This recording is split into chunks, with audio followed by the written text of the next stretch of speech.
ഓം നമ ശിവായ.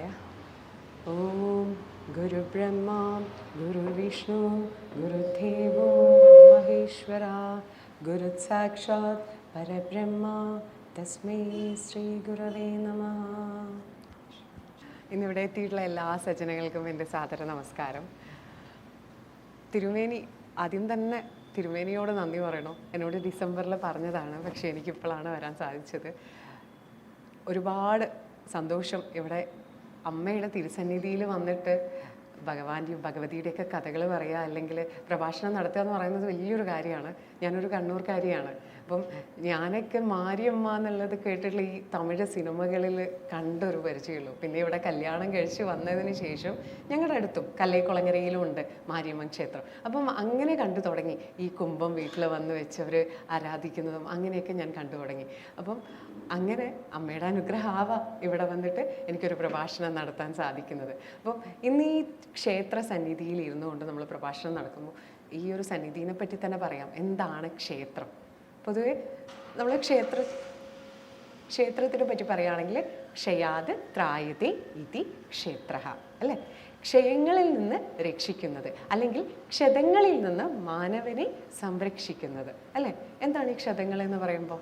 മുറിവുകൾ അല്ലേ. നമ്മൾ പൊതുവെ പറയും ക്ഷത്രിയൻ എന്ന് പറയും. ആരാ ക്ഷത്രിയൻ?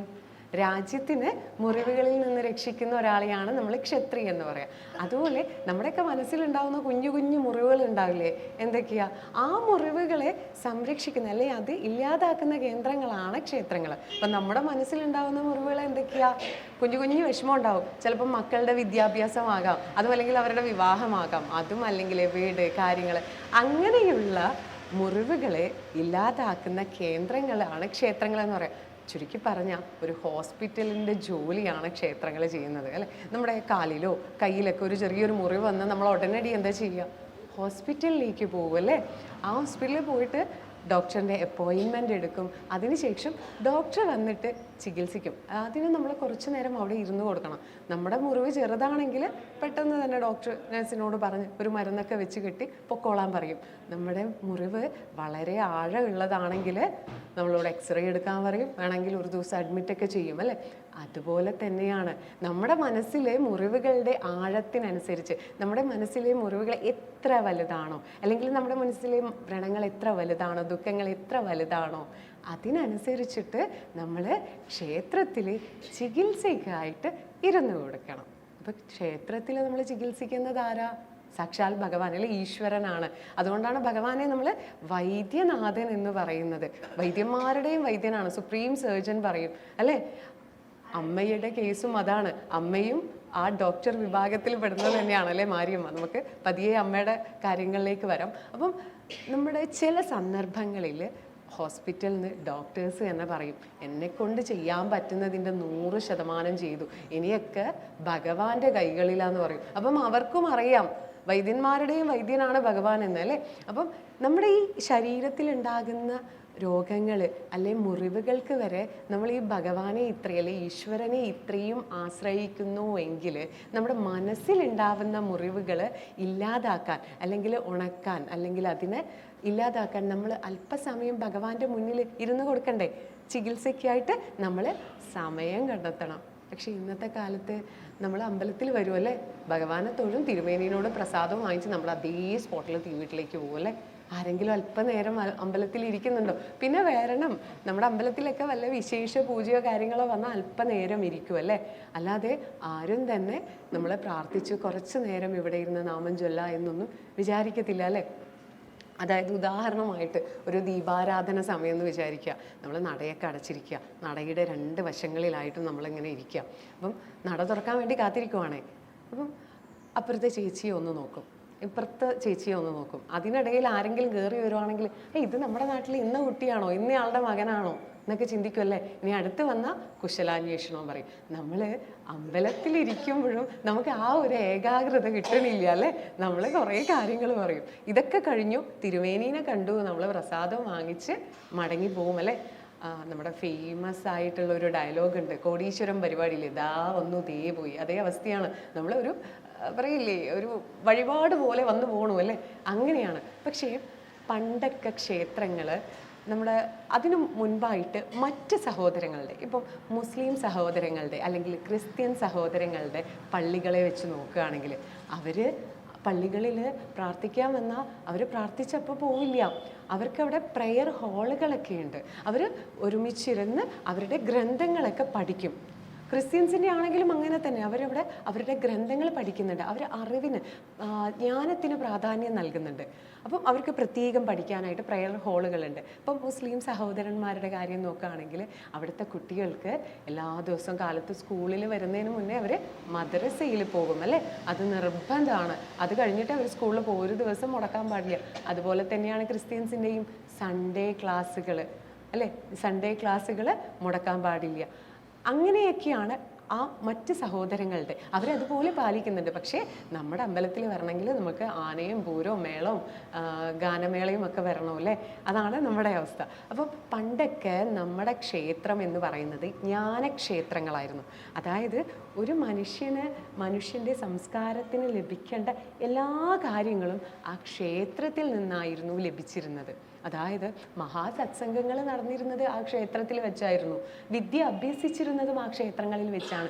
സംഗീതം അഭ്യസിച്ചിരുന്നതും അതുപോലെ തന്നെ ഡാൻസായിക്കൊള്ളട്ടെ, ധ്യാനമായിക്കൊള്ളട്ടെ, എല്ലാം ക്ഷേത്രങ്ങളിൽ വെച്ചായിരുന്നു ആ ദേശത്തിൻ്റെ നടന്നിരുന്നത്. ഇന്ന് അതൊന്നും ഇന്നൊക്കെ ഉണ്ട് കേട്ടോ. ഓഫ്ലൈനായിട്ടും നാരായണീയം ക്ലാസ്, ഭാഗവതം ക്ലാസ്, ഇപ്പം വിശേഷങ്ങളൊക്കെ നടക്കുമ്പോൾ നാരായണീയം ടീം വന്നിട്ട് നാരായണീയം വായിക്കുന്നുണ്ട്. അങ്ങനെയൊക്കെ ഇപ്പം വന്നു തുടങ്ങുന്നുണ്ട്. അപ്പം അതുകൊണ്ടാണ് നമ്മൾ പഴയ അമ്പലങ്ങളിൽ, ഇപ്പം ചെന്നൈ, തമിഴ്നാട്, കർണാടകയിലുള്ള അമ്പലങ്ങൾ ശ്രദ്ധിക്കുകയാണെങ്കിൽ അവിടെ വലിയ വലിയ ധ്യാന മണ്ഡപങ്ങൾ കാണാൻ സാധിക്കും. ആ ധ്യാന മണ്ഡപങ്ങളിൽ വെച്ചാണ് ഞാൻ മുന്നേ പറഞ്ഞ ഈ വിദ്യ അഭ്യസിച്ചിരുന്നതും ധ്യാനിച്ചിരുന്നതും പ്രാർത്ഥിച്ചിരുന്നതൊക്കെ. അതിൻ്റെ ഒരു പ്രതീകമായിട്ടാണ് ഇന്ന് നമ്മുടെയൊക്കെ അമ്പലങ്ങളുടെ ശ്രീകോവിലിന് ചുറ്റുമായിട്ട്, ദേശത്തിൽ നമ്മുടെ നാട്ടിൽ ചെറിയ അമ്പലങ്ങളിലൊക്കെ ശ്രീകോവിലിന് ചുറ്റുമായിട്ട് തിണ്ണകൾ പോലെ ഉണ്ടാകും. അതായത് ആ ധ്യാന മണ്ഡപങ്ങളുടെ പ്രതീകമായിട്ടാണ്. അതായത് നമ്മൾ ഇത് കഴിഞ്ഞാൽ അവിടെ ഇരുന്ന് പ്രാർത്ഥിക്കാനും ധ്യാനിക്കാനുമുള്ള ഒരു സ്ഥലമായിട്ടാണ് അത് കണക്കാക്കുന്നത്. പക്ഷേ ഇന്ന് അവിടെ എന്താ, അമ്പലത്തിലെ സാധനങ്ങൾ, അല്ലേ? വിറകുകൾ, പാത്രങ്ങൾ അങ്ങനെ വയ്ക്കുകയാണ്. ആർക്കും ധ്യാനിക്കാനോ പ്രാർത്ഥിക്കാനോ നാമം ചൊല്ലാനൊന്നും സമയമില്ല, അല്ലേ? അപ്പം അമ്പലത്തിൽ തന്നെ നമ്മൾ വല്ലപ്പോഴും ഈ വിശേഷം പൂജയും കാര്യങ്ങളും വന്നാൽ തന്നെയേ നമ്മൾ പോകത്തുള്ളൂ. അപ്പം നമ്മുടെ ക്ഷേത്രങ്ങൾക്ക് അറിവിന് പ്രാധാന്യം മറ്റ് സഹോദരങ്ങളെ പോലെ തന്നെ പഴയതുപോലെ ജ്ഞാനക്ഷേത്രങ്ങളായി മാറ്റണം. അതായത് അറിവിന് പ്രാധാന്യം നൽകണം. നമ്മൾക്ക് ജ്ഞാനമാണ് പ്രാധാന്യം. അപ്പം മുന്നേ പറഞ്ഞു, നമ്മുടെ ക്ഷേത്രം ഒരു ഹോസ്പിറ്റലിൻ്റെ ജോലിയാണ് നിർവഹിക്കുന്നതെന്ന്. അപ്പം മാരിയമ്മയുടെ പറയുകയാണെങ്കിൽ വൈദ്യനാഥൻ ഭഗവാനെ പറഞ്ഞു, അതുപോലെ മാരിയമ്മയും അത് തന്നെയല്ലേ? മാരിയമ്മ എന്ന് പറയുന്ന ആ ഒരു വാക്കിനർത്ഥം പ്രധാനമായും രണ്ടർത്ഥം വരും, അല്ലേ? മാരി എന്ന് പറയുമ്പോൾ എന്താ? മഹാമാരി. നമുക്ക് ഓർമ്മയുണ്ടാവും, അല്ലേ? കൊറോണ ആരും മറക്കത്തില്ല, COVID-19, അല്ലേ? ആ മഹാമാരി, രോഗം, അസുഖം, ദീനം എന്നൊക്കെ അർത്ഥം വരും. അത് ഇല്ലാതാക്കുന്നവൾ എന്ന മുഖേന മാരിയമ്മ എന്നും, അതുപോലെ തന്നെ മാരി മറ്റൊരർത്ഥമുണ്ട്, പേമാരി, ഇതാണ് മഴ, അല്ലേ? മഴ നൽകുന്നവൾ എന്നുമുള്ള ഒരർത്ഥമുണ്ട്. അപ്പം അമ്മയെ രോഗങ്ങൾ ഇല്ലാതാക്കുന്നവളായിട്ടും, അതുപോലെ തന്നെ ഈ കർഷകർക്ക് നമ്മൾ ശ്രദ്ധിച്ചാൽ ഈ മാരിയമ്മൻ പൂജയൊക്കെ ഈ ചൂട് കാലത്താണ് ഉണ്ടാവുക, അല്ലേ? അതായത് ഈ വരൾച്ചയുടെ സമയത്ത്. അപ്പം കർഷകർ അവരുടെ കൃഷി നന്നായി നടക്കാൻ, സമൃദ്ധിയായിട്ട് നടക്കാൻ വേണ്ടിയിട്ട് ഭഗവതിയെ അഥവാ അമ്മയെ പ്രാർത്ഥിക്കും. മഴയ്ക്ക് വേണ്ടി അമ്മ മഴ നൽകുമെന്നുള്ള ഒരു ഐതിഹ്യവുമുണ്ട്. അപ്പം അങ്ങനെയുള്ള അമ്മ, ഞാനിപ്പോൾ പറഞ്ഞു അമ്മ രോഗം മാറ്റുന്നു എന്ന് പറഞ്ഞാൽ കൊറോണ വന്ന് അമ്മയുടെ മുന്നിൽ പ്രാർത്ഥിച്ചാലൊന്നും രോഗം മാറില്ല. അതിനും ശാസ്ത്രം തന്നെയാണ്. നമ്മൾ ഡോക്ടറെ അടുത്ത് പോയിട്ട് മരുന്ന് കഴിക്കണം. മരുന്ന് കഴിച്ചാൽ മാത്രമേ, പക്ഷേ മരുന്ന് കഴിക്കുന്നത് വഴി നമ്മുടെ മനോധൈര്യവും കൂടെ വേണം. നമ്മൾ പറയില്ലേ, എന്ത് ഭക്ഷണം കഴിച്ചിട്ടും അങ്ങോട്ട് പിടിക്കുന്നില്ല, അല്ലേ? കഴിച്ചാൽ പോരാ. നമ്മുടെ ആ മനസ്സിൽ ഇപ്പോൾ വലിയൊരു രോഗം വന്നാലും നമ്മുടെ മനോധൈര്യമാണ് നമ്മൾ ഈ കഴിക്കുന്നതിനൊരു ഫലം ഉണ്ടാക്കുന്നത്. അപ്പം മാരിയമ്മ എന്ന് പറയുന്നത് നമ്മുടെ ഈ മനോധൈര്യം, ഉള്ളിലെ മുറിവുകളും മാറ്റിത്തരുന്ന അമ്മയാണ്. കൂടാതെ വാണിജ്യപരമായിട്ട് പണ്ട് തെലുങ്ക്, കന്നഡ, തമിഴ് അവിടെ നിന്ന് വരുന്ന ആളുകൾ നമ്മുടെ പാലക്കാട് പൊതുവെ ഈ എന്താ പറയുക തമിഴ് സംസ്കാരവുമായിട്ട് മിങ്കിളായിട്ടാണല്ലേ. അപ്പം അവിടുന്ന് വാണിജ്യപരമായിട്ട് നൂറ്റാണ്ടുകൾക്ക് മുന്നേ വരുന്ന ആൾക്കാർ അവരുടെ കുലദേവത കുടുംബദേവതയായ മാരിയമ്മയെയും നമ്മുടെ അടുത്തേക്ക് കൊണ്ടുവന്നു. ഇന്ന് നമ്മൾ ആ അമ്മയും നമ്മുടെ അമ്മയായിട്ട് പൂജിക്കുന്നു അല്ലെ. മാരിയമ്മ എന്ന് പറയുമ്പോൾ ഭദ്രകാളി, കാളി, പാർവതി, പരാശക്തിയുടെ ഒരു രൂപം തന്നെയാണ്. അപ്പം പക്ഷേ ദേശത്തിൻ്റെ കാവൽ ദേവത അല്ലെങ്കിൽ ആ ദേശത്തിൻ്റെ മക്കള്, ആ ദേശത്തുള്ളവർ അമ്മയുടെ മക്കള്, അവരെ ഈ മഹാമാരിയിൽ നിന്ന് സംരക്ഷിക്കുക, അവർക്ക് ഒരു കേടുപാടും കൂടാതെ അവർക്ക് കാവലാളായി നിൽക്കുക എന്നതാണ് അമ്മയുടെ ഉത്തരവാദിത്വം. അപ്പം നമ്മൾ പറയും ഈ ഒരു കാര്യം പറയുമ്പോൾ എനിക്ക് ദേശക്കാവൽ അമ്മയായിട്ട് നമുക്ക് പറയാം. അപ്പം ഈ ഒരു കാര്യം പറയുമ്പോൾ എൻ്റെ മനസ്സിൽ വരുന്ന ഒരു കഥയുണ്ട്, എല്ലാവരും ചിലപ്പോൾ കേട്ടിട്ടുണ്ടാവും. പൂന്താനം നമ്പൂതിരിപ്പാടിൻ്റെ ഒരു കഥയുണ്ട്. പുള്ളിക്കാരൻ അസാധ്യ കൃഷ്ണഭക്തനാണല്ലേ. ഉണ്ണീന്ന് വിളിച്ചാൽ മതി, അദ്ദേഹത്തിൻ്റെ മുന്നിൽ ഗുരുവായൂരപ്പൻ പ്രത്യക്ഷപ്പെടും അല്ലേ. അപ്പം ഒരിക്കലും അദ്ദേഹത്തിൻ്റെ അവസാന കാലങ്ങളിൽ അദ്ദേഹത്തിന് വസൂരി പിടിക്കപ്പെടുകയുണ്ടായി. അപ്പം അദ്ദേഹം ആദ്യത്തെ സമയമൊക്കെ വലിയ കുഴപ്പമുണ്ടായിരുന്നില്ല. പിന്നെ അങ്ങനെ ദേഹാസകലം വരാൻ തുടങ്ങിയപ്പം അത് നീറാൻ തുടങ്ങി, ആ വ്രണങ്ങൾ പൊട്ടാൻ തുടങ്ങി, ചോര വരാൻ തുടങ്ങി. അദ്ദേഹം ദിവസേന ഭഗവാനെ വിളിക്കും, എൻ്റെ ഉണ്ണിയെ നീ കാണുന്നില്ലേ, എനിക്ക് സഹിക്കാൻ പറ്റണില്ല, എനിക്കൊരു സഹായം ചെയ്യില്ലേ എന്നൊക്കെ ഭഗവാനോട് ചോദിക്കും. പക്ഷേ ഭഗവാൻ എന്നത്തതും പോലെ അദ്ദേഹത്തിൻ്റെ മുന്നിൽ പ്രത്യക്ഷപ്പെടുന്നില്ല. പക്ഷെ അദ്ദേഹത്തിന് ഭയങ്കര വിഷമമൊക്കെ ഉണ്ടായി. നമ്മൾ പൊതുവേ നമ്മളൊരു കാര്യം ഭഗവതിയോടോ ഭഗവാനോടോ പ്രാർത്ഥിച്ചാൽ നടന്നിട്ടില്ലേ, നമ്മൾ ഓട്ടോമാറ്റിക്കലി എന്താ പറയുക, ഞാൻ 3 നേരം വിളക്ക് കത്തിക്കുന്നുണ്ട്, ഞാൻ അമ്പലത്തിൽ വന്ന് ഇന്നത് കഴിപ്പിച്ചതല്ലേ, എന്നിട്ട് ഒന്നും വിളിച്ച് കേട്ടില്ലല്ലോ എന്നൊക്കെ പറയൂ അല്ലേ. അതുപോലെ പൂന്താനത്തിനും സങ്കടമുണ്ടായി. അപ്പം പൂന്താനം അവസാനം പറഞ്ഞു, ഇനി എൻ്റെ മരണം സുനിശ്ചിതമാണ്, ഭഗവാനും പ്രത്യക്ഷപ്പെടുന്നില്ല, ഒരു സഹായത്തിന് ഭഗവാൻ വരണില്ല. ഇപ്പം നമ്മുടെ ചിക്കൻ ബോക്സ് കാര്യങ്ങളൊക്കെ വരുമ്പോൾ ഇന്നത്തെ കാലം വാക്സിനും കാര്യങ്ങളും ഉണ്ട്.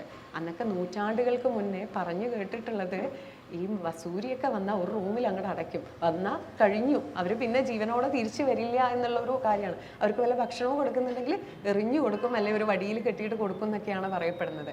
അങ്ങനെയുള്ള കാലത്ത് അദ്ദേഹവും തീരുമാനിച്ചു, ഭഗവാന്റെ ഒരു കനിവും എൻ്റെ നേർക്കില്ല, എൻ്റെ കാര്യം കഴിഞ്ഞു എന്ന് പറഞ്ഞ് അദ്ദേഹം ഇങ്ങനെ ഇരിക്കുന്നു. ഒരു ദിവസം അദ്ദേഹം ഒരു ചെലങ്കയുടെ സൗണ്ട് കേൾക്കാനിടയായി. അപ്പം അവിടെ നിന്ന് അദ്ദേഹം ഇങ്ങനെ എഴുന്നേറ്റ് നോക്കി, തലയൊന്ന് ഉയർത്തി നോക്കി, ഇത് എവിടെ നിന്നാണ് ഈ ചിലങ്കയുടെ സൗണ്ട്, ചിലമ്പിൻ്റെ സൗണ്ട് എന്ന്.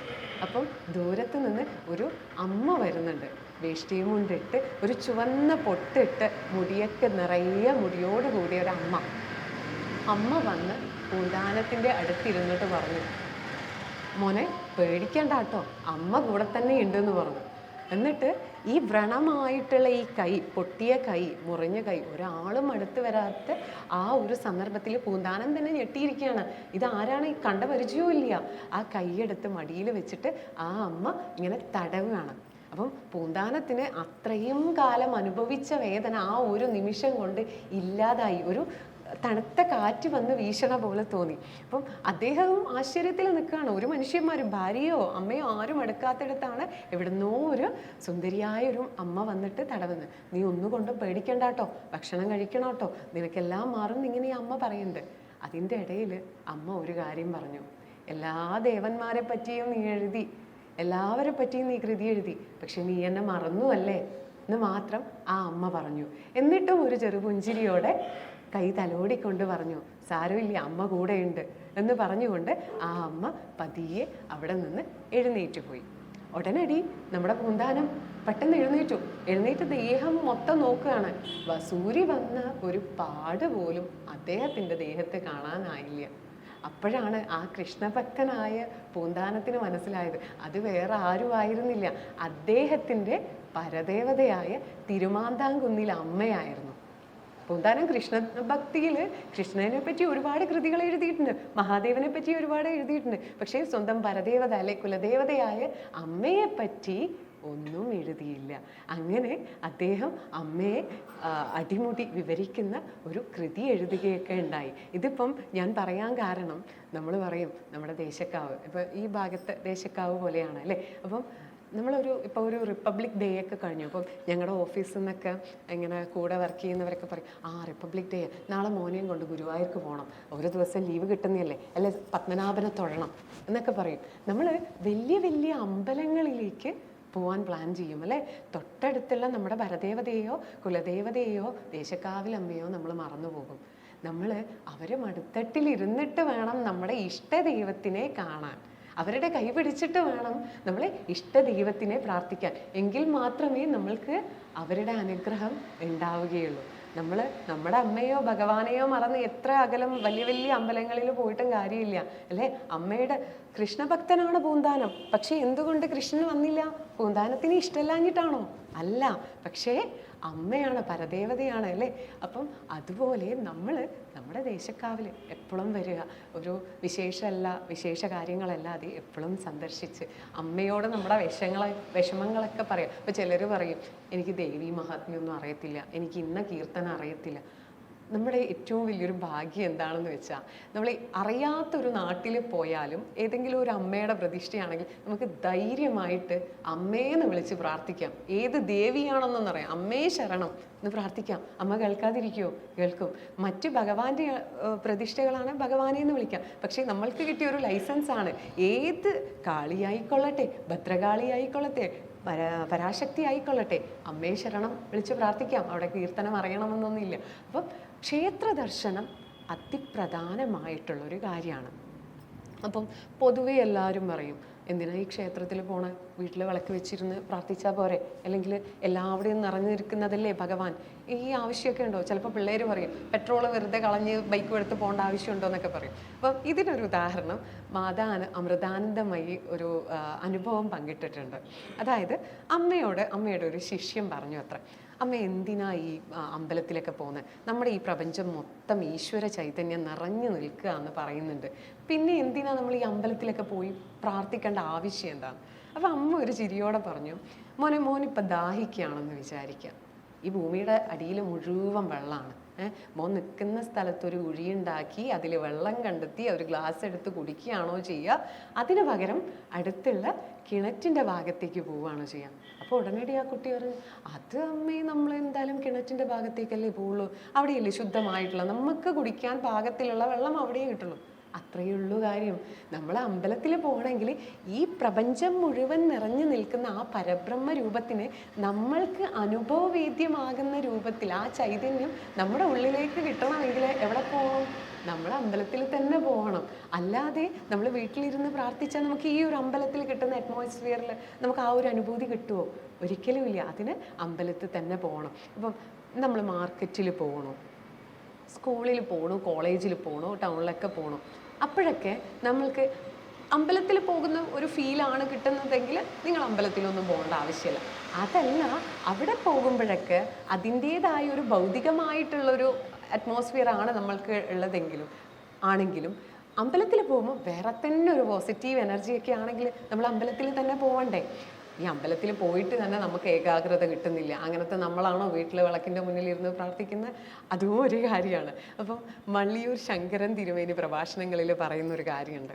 നമ്മുടെ ഈ സ്വിച്ച് ബോർഡ് ഉണ്ടല്ലോ, സ്വിച്ച് ബോർഡിൽ നമ്മൾ അറിഞ്ഞുകൊണ്ട് കൈവച്ചാലും അറിയാതെ കൈവച്ചാലും അത് ഷോക്കടിക്കും അല്ലേ. തീയിൽ നമ്മൾ അറിഞ്ഞുകൊണ്ട് കൈവച്ചാലും അറിയാതെ കൈവച്ചാലും തീ പൊള്ളും. എന്തുകൊണ്ടാ?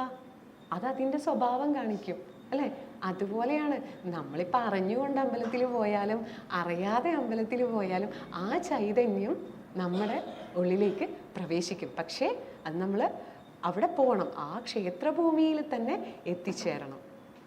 അപ്പം ഈ ഒരു കാര്യം പറയുമ്പം എൻ്റെ മനസ്സിലേക്ക് വരുന്നത്, ഞങ്ങൾ ക്ഷേത്രത്തിനടുത്ത് കലയക്കുളങ്ങര ക്ഷേത്രത്തിനടുത്താണ്. അപ്പോൾ എനിക്ക് 2 മക്കളാണ്. അപ്പം ചെറിയ ആളും വലിയ ആളുണ്ട്. വലിയ ആൾ ഭയങ്കര സന്ധ്യ നേരത്തൊക്കെ ഞാൻ പറയും, എടാ ഒന്ന് ഭഗവാനെ ഓടിപ്പോയെന്ന് തൊഴുതിട്ട് അയ്യോ അമ്മ എനിക്ക് നടുവേദനയാണ്. ഇപ്പം 2ാം ക്ലാസ്സിലെ പഠിക്കുന്ന നടുവിൻ്റെ അർത്ഥം എന്താണെന്ന് അറിയുമെന്നൊന്നും എനിക്കറിയില്ല. പക്ഷേ ഭയങ്കര മടിയാണ്. അതേ സ്ഥാനത്ത് എൻ്റെ 2ാമത്തെ മോനെ ഞാൻ അമ്പലത്തിൽ കൊണ്ടുപോകും ഒക്കെ ചെയ്യും. എൻ്റെ നിർബന്ധം കൊണ്ട് വലിയ ആളും പോകും. അപ്പോൾ എന്നോട് ചോദിക്കും, അവിടെ പ്രതിഷ്ഠ മഹാദേവനാണെങ്കിലും നിറമാല അയ്യപ്പനാണ് പ്രാധാന്യം ഉള്ളത്. അപ്പോൾ ഉപപ്രതിഷ്ഠകൾ ഗണപതിയുണ്ട്, ഒക്കെ ഉണ്ട്. പക്ഷേ ഇവൻ പോകുമ്പോൾ എന്നോട് ചോദിക്കും, അമ്മേ എല്ലാവരെയും റൗണ്ട് ചെയ്യണോ, 1 ആണോ 2 ആണോ 3 ആണോ? ഇവൻ എല്ലാവരെയും ഒന്നും വലം വയ്ക്കാൻ വലിയ ഇഷ്ടമല്ല. അപ്പം ഞാൻ പറയും, നീ ആരെയെങ്കിലും ഒരാളെ ഭഗവാനെ വലം വയ്ക്കും. അപ്പം അവനെങ്ങനെ വലം വെച്ച് കഴിഞ്ഞാൽ മഹാദേവനെ വലം വെച്ചാൽ ഓട്ടോമാറ്റിക്കലി ചുമ്മാ ഒരു തട്ടിപ്പിൽ ഞാൻ പറയും മഹാദേവനെ വലം വെച്ചു, മഹാദേവൻ്റെ മകനാണ് അയ്യപ്പൻ അല്ലേ, അയ്യപ്പനെ വലം വെച്ചിട്ടില്ലേ അയ്യപ്പനെ നിനക്ക് ശബരിമലയിൽ പോകണ്ടേ, അങ്ങനെയൊക്കെ പറയും. അയ്യോ ദേഷ്യം വരുമോ? അപ്പം അവൻ ഓട്ടോമാറ്റിക്കലി മറ്റ് ഉപപ്രതിഷ്ഠകളെയും വലവയ്ക്കാൻ തുടങ്ങി. ഇത് ഞാൻ ഇവിടെ പറയാൻ കാരണം, അപ്പോൾ എൻ്റെ ചെറിയ മോൻ കുഞ്ഞായിരുന്നു. അപ്പം ഇപ്പം അവൻ അമ്പലത്തിൽ പോയിട്ട് അമ്പലത്തിൽ നിന്ന് ഇങ്ങനെ ഓടിക്കളിക്കുമ്പോൾ അല്ലെങ്കിൽ ഒരിടം മാത്രം വലം വയ്ക്കുമ്പോൾ വലിയ ആള് അവൻ്റെ കൈ പിടിച്ചിട്ട് പറയും, ഇവിടെ മാത്രം വലം വെച്ചാൽ പോരാട്ടോ, എല്ലാവരുടെയും വലം വയ്ക്കണം, ഇല്ലെങ്കിൽ അയ്യപ്പന് ദേഷ്യം വരും, ശബരിമലയിൽ പോകണ്ടേ. അപ്പം ഇത് ഞാൻ പറയാൻ കാരണം, നമ്മളിവിടെ നമ്മുടെ മക്കള് എന്തിനാ അമ്പലത്തിൽ പോകുന്നതെന്നൊക്കെ പറയുമ്പം അതിന് വ്യക്തമായ മറുപടി നമ്മൾ അപ്പം തന്നെ നൽകണം. അവർക്ക് അതിനെ തിരുത്തി കൊടുക്കണം, അമ്പലത്തിൽ പോകുന്നതിൻ്റെ പ്രാധാന്യം എന്താണെന്ന്. ഇപ്പം നമ്മൾ അമ്പലത്തിൽ പോകുന്നത് പറഞ്ഞു. പൊതുവെ സാധാരണ നമ്മളെല്ലാവരും പറയുന്നതാണ്, ഈ അമ്പലത്തിൽ പോയി ചന്ദനക്കുറി അമ്പലത്തിൽ പോകുന്നവരെ കണ്ടാലോ അല്ലെ ചന്ദനമോ കുങ്കുമൊക്കെ തൊടുന്നവരെ കണ്ടാലോ പറയും, ആ കുട്ടിക്ക് നല്ല ഭക്തിയാണ് അല്ലെ, നല്ല ഭക്തനാണ്, നല്ല ഈശ്വര ചിന്തയുണ്ട് എന്നൊക്കെ പറയും. ഒരു ആചാരാനുഷ്ഠാനങ്ങളിലൊക്കെ സ്ഥിരം പോകുന്നവരാണെങ്കിൽ ആ കുട്ടിയുടെ ഭക്തി നല്ല ഈശ്വര ചിന്തയാണ്. ഈ ഭക്തി എന്നതും ഭക്തൻ, നല്ല ഭക്തനല്ലേ ഒരു ഭക്ത എന്നതുള്ളതിന് മാനദണ്ഡം ഈ അമ്പലത്തിൽ പോകലും ചന്ദനം തൊടലും മാത്രമല്ല, ചുമ്മാ പോയി അമ്പലത്തിൽ പോയിട്ട് ചന്ദനവും തൊട്ട് വരുന്നവരും ഉണ്ട്. അപ്പം ഭക്തി എന്ന് പറയുമ്പം അല്ലെങ്കിൽ ഒരു ഭക്തൻ എന്ന് പറയുമ്പോൾ എന്താണ് ഭക്തി എന്ന് പറയുന്നത്? നമ്മുടെ ഒരുപാട് ഋഷിവര്യന്മാർ പറഞ്ഞിട്ടുണ്ട്, ഭക്തിയെക്കുറിച്ച് പറഞ്ഞിട്ടുണ്ട്. നാരദ മഹർഷി ഭക്തി സൂത്രത്തിൽ പറയുന്നുണ്ട്, അതായത് ഭക്തി എന്ന് പറയുന്നത് പകരം വയ്ക്കാൻ പറ്റാത്ത പരമമായ പ്രേമമാണ്. പ്രേമം ആരോട്? ഭഗവാനോടുള്ള പ്രേമമാണ് ഭക്തി. അവിടെ നമ്മുടെ സ്വാർത്ഥതയില്ല, ഒരു കളങ്കവും ഇല്ല, ശുദ്ധമായ ഈശ്വര അന്വേഷണമാണ് ഭക്തി. അപ്പം നമ്മുടെ ഉള്ളിലുള്ള ഇപ്പം ഞാൻ, എൻ്റേത്, എനിക്ക് മാത്രം എന്നുള്ള ഒരുപാട് ചിന്തകളുണ്ട് അല്ലേ. നമ്മൾ അത് വെടിഞ്ഞാൽ മാത്രമേ നമ്മൾക്ക് നല്ലൊരു ഭക്തനാവാൻ സാധിക്കുകയുള്ളൂ. അല്ലെങ്കിൽ നമ്മൾ ഭക്തി കൈവരിക്കണമെങ്കിൽ എന്ത് വേണം? അതായത് നമ്മൾ ത്യജിക്കണം, ഒരു ത്യാഗിയാകണം. എന്താണ് ത്യജിക്കേണ്ടത്? നമ്മൾ ഇഷ്ടദേവത. ഇപ്പം മാരിയമ്മയോട് ഞാൻ പറയുകയാണ്, മാരിയമ്മേ ഞാൻ ഇങ്ങനെ ഈ കാര്യം ത്യജിക്കുകയാണ്, അമ്മയ്ക്ക് വേണ്ടിയിട്ട് ഞാനത് വേണ്ടാന്ന് വെക്കുകയാണ് എന്ന് വെച്ചാൽ നാളെ ഞാൻ പോയിട്ട് എൻ്റെ വീടും സ്ഥലവും മറ്റൊരാൾക്ക് എഴുതി കൊടുക്കുക എന്നല്ല. നമ്മുടെ ഉള്ളിലുള്ള ഈ സ്വാർത്ഥമായിട്ടുള്ള ചിന്തകളും കാര്യങ്ങളും വെടിയാം. അത് നമ്മുടെ ഇഷ്ടദേവതയ്ക്ക് അല്ലെങ്കിൽ നമ്മുടെ പരദേവതയ്ക്ക് വേണ്ടിയിട്ട് നമ്മൾ അങ്ങോട്ട് ത്യജിക്കുകയാണ്. അപ്പോഴാണ് ഭക്തി, യഥാർത്ഥ ഭക്തി നമ്മൾക്ക് കൈവരിക്കാൻ സാധിക്കുന്നത്, അല്ലെങ്കിൽ ഒരു യഥാർത്ഥ ഭക്തനോ ഭക്തയോ നമ്മൾ ആയിത്തീരുന്നത്. ഈ പറയുന്ന ഭഗവാന്റെയും ഇടയിൽ ഉണ്ടായിരിക്കുന്ന മതിലെന്ന് പറയുന്നത് നമ്മുടെ ഈ സ്വാർത്ഥ ചിന്തകളാണ്. ഞാൻ, എൻ്റേത്, പിന്നെ നമ്മുടെ കുറച്ച് അപകർഷതാബോധങ്ങളും കുശുമ്പും ഇങ്ങനെയൊക്കെ ഉള്ളതാണ്. നമ്മൾ അത് മനസ്സിൽ വെച്ചുകൊണ്ടിരുന്നാൽ യഥാർത്ഥ ഭക്തി നമ്മൾക്ക് ഉണ്ടാവില്ല. അപ്പം നമ്മൾ അത് ത്യജിക്കുകയാണെങ്കിൽ ഓട്ടോമാറ്റിക്കലി എന്താകും? നമ്മുടെ കാഴ്ചപ്പാടും മാറും അല്ലേ. അങ്ങനെ ഈശ്വര ചിന്ത നമ്മളിലേക്ക് എത്തിപ്പെടുകയും ഭക്തി നമ്മൾക്ക് കൈവരിക്കാൻ സാധിക്കുകയും ചെയ്യും. അപ്പം ഭക്തി എന്ന് പറയുമ്പോൾ നാരദ മഹർഷി പറയുന്ന മറ്റൊരു കാര്യമുണ്ട്. അതായത് നമ്മൾ ചെയ്യുന്ന കർമ്മങ്ങളെല്ലാം, ചിന്തകളെല്ലാം ഭഗവാന് സമർപ്പിക്കുക. അതായത് നമ്മൾ എന്തൊക്കെ ചെയ്യുന്നു അതൊക്കെ ഭഗവാന് സമർപ്പിക്കുക. നമ്മൾ ശ്വാസം എടുക്കുന്നത് പോലെ ഓട്ടോമാറ്റിക്കലി ഈശ്വര ചിന്തയും നമ്മളിലേക്ക് വന്നു ചേരും. അതായത് അങ്ങനെ എപ്പോഴെങ്കിലും ഒരു നിമിഷം നമ്മൾ ഭഗവാനെ മറന്നു പോവുകയാണെങ്കിൽ, ഒരു മീനിനെ വെള്ളത്തിൽ നിന്ന് എടുത്ത് പുറത്തിട്ടാൽ ഏതാണോ അവസ്ഥ അതുപോലെ ആയിരിക്കും, അതുപോലെ വ്യാകുലപ്പെടും ആ ഭക്തനും എന്നാണ് നാരദ മഹർഷി ഭക്തി സൂത്രത്തിൽ പറയുന്നത്. അപ്പോൾ നമ്മൾ പറയുന്നു നമ്മുടെ കർമ്മങ്ങളും നമ്മുടെ ചിന്തകളൊക്കെ ഭഗവാന് സമർപ്പിക്കുകയാണ്. അപ്പം നമ്മളത് നമ്മുടെ നിത്യജീവിതത്തിൽ നമ്മളത് ചെയ്യുകയാണെങ്കിലും ഒന്ന് ആലോചിക്കുക. രാവിലെ നമ്മൾ എഴുന്നേറ്റ എന്താ ചെയ്യുക? മക്കൾക്ക് അല്ലെങ്കിൽ ജോലിക്ക് പോകുന്ന ഹസ്ബൻഡിന് കാര്യങ്ങൾക്കൊക്കെ നമ്മൾ ഭക്ഷണം പാകം ചെയ്യും അല്ലേ. നമ്മൾ ഭഗവാനോട് അല്ലെ ഭഗവതിയോട് പ്രാർത്ഥിക്കുക, ഞാൻ ഉണ്ടാക്കാൻ പോണ ഈ ഭക്ഷണം അങ്ങേക്കുള്ള നിവേദ്യമായിട്ട് മാറട്ടെ എന്ന് അല്ലേ. അപ്പം ഭക്തിയോടെ അത് പ്രാർത്ഥിക്കുകയാണെങ്കിൽ നമ്മൾ ഉണ്ടാക്കുന്ന സാമ്പാറാണെങ്കിലും കടലക്കറി ആണെങ്കിലും അമ്മയ്ക്കോ ഭഗവാനോ ഉള്ള നിവേദ്യമായിട്ട് മാറും. അതും ഒരു ഭക്തിയാണ്.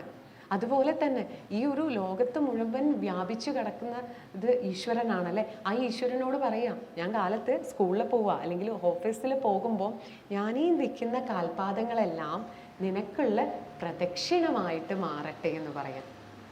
അല്ലേ? അപ്പം അതും നമ്മൾ ഭക്തിയോടെ പറയുകയാണെങ്കിൽ അതും ഒരു തരം ഭക്തിയാണ്. അതും അല്ലെങ്കിൽ നമ്മൾ വിശക്കുമ്പോൾ നമ്മൾ തമാശ രീതിയിലൊക്കെ പറയും, ജഠരാഗ്നി ഹോമം എന്നൊക്കെ പറയും അല്ലേ?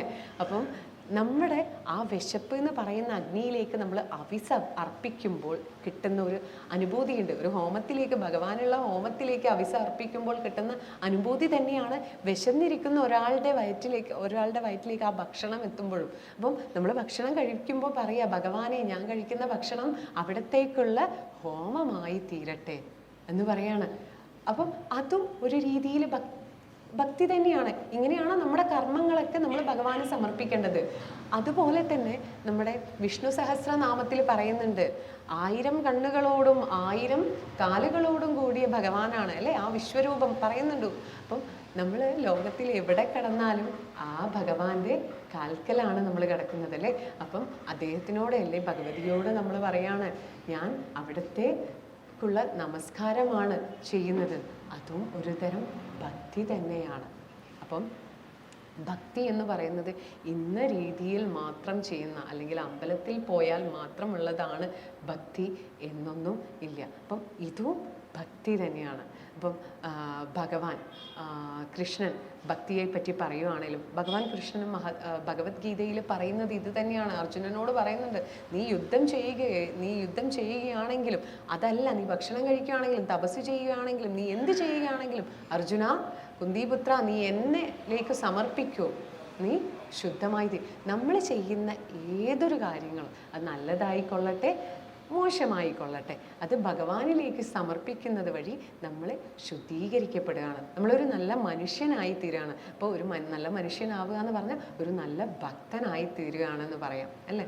അപ്പം നമ്മുടെ ഭഗവാൻ തന്നെ പറയുന്നുണ്ട്, ആരാണ് ഭക്തൻ? ഇപ്പം ഭക്തന്മാരുടെ കാര്യങ്ങൾ പറയുകയാണെങ്കിൽ നമ്മൾ പുരാണങ്ങളിൽ ഒരുപാട് ഭക്തരെ പറ്റി കേൾക്കുന്നുണ്ട് അല്ലേ? ഒരുപാട് കഥാപാത്രങ്ങളുണ്ട്. അവർ ദിവസേന ഈശ്വര പൂജ ചെയ്തിട്ട് എന്താ പറയുക, ഭഗവാനെ പ്രീതിപ്പെടുത്തി പ്രത്യക്ഷപ്പെടുത്തുന്നുണ്ട്. അതുപോലെ തന്നെ അവരുടെ നിന്ന് വേണ്ട വരങ്ങൾ വാങ്ങിക്കുന്നുണ്ട്. പക്ഷേ അവരെ ആരെയും നമ്മൾ ഭക്തൻ എന്ന വിശേഷണം നൽകുന്നില്ല. ഇപ്പോൾ ഉദാഹരണമായിട്ട് രാവണൻ, ഹിരണ്യകശിപു, ത്രിപുരാസുരൻ, അന്തകാസുരൻ, അങ്ങനെ ഒരുപാട് പേരുണ്ട്. അവരൊക്കെ ഭഗവാനെ പ്രത്യക്ഷപ്പെടുത്തുന്നുണ്ട് കഠിന തപസ് ചെയ്തിട്ട്. പക്ഷേ അവരെയൊന്നും നമ്മൾ ഭക്തരെന്ന് വിളിക്കില്ല. പകരം മറ്റു ചില കഥാപാത്രങ്ങളെയാണ് നമ്മൾ ഭക്തരെന്ന് വിളിക്കുന്നത്. ആരൊക്കെയാണ്? ഭക്ത കുചേലൻ, ഭക്ത ഹനുമാൻ, ഭക്ത മീര, ഭക്ത പ്രഹ്ലാദൻ അല്ലേ? അവിടെ നിന്ന് നമുക്ക് മനസ്സിലാവും ഭക്തി എന്താണെന്ന്. അപ്പം നമ്മുടെ ഭഗവാൻ തന്നെ അർജുനനോട് ഗീതയിൽ പറയുന്നത് എന്താണ്? ദ്വേഷരഹിതനായി, ഒരു അഹങ്കാരവും കൂടാതെ എല്ലാ ജീവജാലങ്ങളെയും ഒരുപോലെ സ്നേഹത്തോടെ മൈത്രിയോടെ കാണുന്ന, ഒരു സുഹൃത്തിനെ പോലെ കാണുന്ന, സുഖത്തിലും ദുഃഖത്തിലും അതുപോലെ ക്ഷമയുള്ളവനുമായിട്ടുള്ളവൻ ആരാണോ അവനാണ് എൻ്റെ യഥാർത്ഥ ഭക്തൻ. അപ്പം ഭക്തന്മാരുടെ ഭക്തൻ എന്ന് പറയുമ്പോൾ പരിപൂർണമായിട്ട് ഭഗവാനിൽ അർപ്പിച്ചൊരു മനുഷ്യനായിരിക്കും അല്ലെ? അവൻ പരിപൂർണമായിട്ടും അവൻ്റെ ശരീരവും ഒക്കെ ഭഗവാനിൽ അർപ്പിച്ച്, ഇപ്പം നമ്മൾ നേരത്തെ പറഞ്ഞു നമ്മുടെ കർമ്മങ്ങളൊക്കെ നമ്മൾ ഭഗവാനിൽ സമർപ്പിക്കുന്നു എന്നുള്ള രൂപത്തിൽ. അതിനൊരു ഉത്തമ ഉദാഹരണം എനിക്ക് ഇപ്പോഴാണ് ഓർമ്മ വന്നത്. വൃന്ദാവനത്തിൽ ആരാണ്? ഗോപികമാർ. അവർ പശുവിനെ കറക്കുന്നു, തൈര് കടയുന്നു, വെണ്ണ ഉണ്ടാക്കുന്നു, ഒക്കെ ചെയ്യുന്നു. അത് അവരുടെ ശരീരം കൊണ്ട്. പക്ഷെ അവരുടെ മനസ്സും ചിന്തയും മൊത്തം ആരാണ്? ഭഗവാനാണല്ലേ? ഏത് സമയവും ഭഗവാനാണ്. ഈ ഭഗവാൻ ഒന്ന് കന്നുകാലി, അതേ പശുക്കളെ മേയ്ക്കാൻ കാട്ടിലേക്ക് പോയാൽ അവർക്ക് ആ ഒരു നിമിഷം യുഗങ്ങളായിട്ടാണ് ഫീൽ ചെയ്യുക. അപ്പം അത്രയും നമ്മൾ അവരെ പോലെ, ഗോപികമാരെ പോലെ എല്ലാ ചിന്തകളും, അവർക്ക് വേറെ ഒരു ചിന്തയുമില്ല, ഭഗവാനെ പറ്റി മാത്രമേ ചിന്തയുള്ളൂ. അപ്പം അത്തരത്തിൽ നമ്മുടെ എല്ലാ കർമ്മങ്ങളും എല്ലാ ചിന്തകളും നമ്മൾ ഭഗവാനിൽ അർപ്പിക്കേണ്ടതാണ്. അപ്പം നമ്മൾ എന്ത് ചെയ്താലും നമ്മളെ കർമ്മഫലങ്ങളോ നമ്മളെ ഒന്നിലും ബന്ധിപ്പിക്കില്ല. അപ്പം അത് പറയുമ്പം എനിക്കൊരു കഥ ഓർമ്മ വരുന്നു. നിങ്ങൾക്ക് അറിയുന്ന കഥയായിരിക്കും. ചോറ്റാനിക്കര ദേവി ഒരു യക്ഷീനെ വധിച്ചൊരു കഥയുണ്ട്, അറിയായിരിക്കും അല്ലേ? അപ്പം ഒരു തിരുമേനിയുടെ കയ്യിലൊരു ദേവി മഹാത്മ്യമൊക്കെ ഉണ്ട് കേട്ടോ. ആളുടെ ഗുരുനാഥൻ്റെ അടുത്തേക്ക് പോവുകയാണ്. പോകുന്നതിന് മുന്നേ ആൾക്കൊരു കഥകളിയും കാണാൻ പോകണം. അപ്പം പോകുന്ന വഴി ഈ ഗുരുനാഥനെ ഈ ദേവി മഹാത്മ്യം നൽകുകയും വേണം. അപ്പം ആളിങ്ങനെ നടന്നു പോകുമ്പം വഴിയിലൊരു വാരസ്യാരെ കണ്ടു. അപ്പം വാരസ്യാരും കൂടി എങ്ങോട്ടാ പോകണമെന്ന് ചോദിച്ചു. ഞാനിങ്ങനെ ഇന്നിടത്തോളം പോവാണ്, എനിക്ക് കഥകളിയും കാണണം എന്ന് പറഞ്ഞു. അപ്പം ആയിക്കൊള്ളട്ടെ. അപ്പം വാരസ്യാരുടെ അടുത്ത് തന്നെ നിൽക്കുന്നുണ്ട്. അപ്പം വാരസ്യാർ ചോദിക്കും, ഇതെന്താ ഈ കയ്യിൽ വെച്ചിരിക്കുന്നത്? അപ്പം പറയും അത് ദേവീ മഹാത്മ്യാണെന്ന് പറയും. ആണോ, എൻ്റെ വീട് ഇവിടെ അടുത്താണ്, നമുക്ക് വേണമെങ്കിൽ എൻ്റെ വീട്ടിൽ പോയിട്ട് അവിടെ വിശ്രമിച്ച് ഈ ദേവീ മഹാത്മ്യൊക്കെ അവിടെ വെച്ചിട്ട് നമുക്ക് അങ്ങനെ പോവാം, എന്നിട്ട് കഥകളിയൊക്കെ കണ്ട് തിരിച്ചു വരുമ്പോൾ ഈ ദേവീ മഹാത്മ്യം എടുക്കാൻ പറഞ്ഞു. അപ്പം ഇദ്ദേഹം ഒരു ആത്മാർത്ഥ ശിഷ്യനെ, അതൊന്നും പറ്റില്ല, അത് ഞാൻ പിടിച്ചോളാം, അതിനൊന്നും കുഴപ്പമില്ല, നമുക്ക് നടന്ന് പോവാ പറഞ്ഞു. അങ്ങനെ നടന്ന് രാത്രി, ഇതും ഒരു സന്ധ്യാസമയമാണ്, രാത്രി ആയപ്പം ഈ ഗുരുവിൻ്റെ വീട്ടിലെത്തി, വീട്ടിൻ്റെ ഉമ്മറത്തെത്തി. അപ്പം അദ്ദേഹം തിരുമേനി പറഞ്ഞു, വായോ, വാരസ്യാരോട് പറഞ്ഞു, നിങ്ങളും വായോ ഗുരുവിനെ കാണാം. ഞാൻ ഇനി അങ്ങോട്ടേക്കൊന്നുമില്ല, ഞാൻ ഇവിടെ നിന്നോളാം എന്ന് ഈ വാരസ്യാർ പറഞ്ഞു. അപ്പം ശരി പറഞ്ഞിട്ട് ഇദ്ദേഹത്തിൻ്റെ ഗുരുവിനെ കാണാൻ അദ്ദേഹത്തിൻ്റെ തറവാട്ടിൽ അല്ലെങ്കിൽ ഗൃഹത്തിലേക്ക് കയറി. എന്നിട്ട് ഗുരുവിന് ഈ ഒരു ദേവീ മഹാത്മ്യം നൽകി. അതിനുശേഷം ഗുരു സ്വാഭാവികമായിട്ട് ചോദിക്കുമല്ലോ, എങ്ങനെയാണ് വന്നത്, ആരുടെ കൂടെയാണെന്ന്. അപ്പം പറഞ്ഞു, ഞാൻ ഗുരു, ഞാനിങ്ങനെ എൻ്റെ കൂടെ ഒരു വാരസ്യാരുണ്ട്, വഴിയിൽ നിന്ന് കിട്ടിയതാണ് എന്ന് പറഞ്ഞു. അപ്പം ഗുരു ഒന്ന് പുഞ്ചിരിച്ചുകൊണ്ട് പറഞ്ഞു, എന്നെ ഒന്ന് തൊട്ടിട്ടൊന്ന് നോക്കിക്കേ പറഞ്ഞു. അപ്പം തിരുമേനി എന്ത് ചെയ്തു, നമ്പൂതിരി എന്ത് ചെയ്തു, അദ്ദേഹത്തിനെ ഒന്ന് സ്പർശിച്ചുകൊണ്ട് പുറത്തു നോക്കുമ്പോൾ ആ കണ്ട വാരസ്യാരല്ല പുറത്തിരിക്കുന്ന ഉഗ്രരൂപിയായ യക്ഷിയായിരുന്നു അത്. അപ്പം പിന്നെ ഈ തിരുമേനിക്ക് ആകെ വിഷമായി, സങ്കടമായി, അയാൾ കാൽക്കൽ വീഴുകയൊക്കെ ആയി. എന്നെ ഒന്ന് രക്ഷിക്കണം, പുറത്തിറങ്ങി അത് കശാപ്പ് ചെയ്യുമല്ലേ. അപ്പം തിരുമേനി പറഞ്ഞു, എനിക്ക് യക്ഷിയെ തടങ്കിലാക്കാനോ യക്ഷിയെ ഇല്ലാതാക്കാനോ സാധിക്കില്ല. കാരണം ഞാൻ അങ്ങനെ ചെയ്യുകയാണെങ്കിൽ യക്ഷിയുടെ ശാപം എൻ്റെ കുടുംബത്തിനെ ഇല്ലാതാവാൻ, എൻ്റെ കുലം മുടിയാൻ കാരണമാകും. അതുകൊണ്ട് ഞാൻ ചെയ്യില്ല. പകരം നിന്നെ ഇപ്പോൾ സഹായിക്കാൻ സാധിക്കുന്നത് ചോറ്റാനിക്കര ഭഗവതിക്ക് മാത്രമാണെന്ന് പറഞ്ഞു.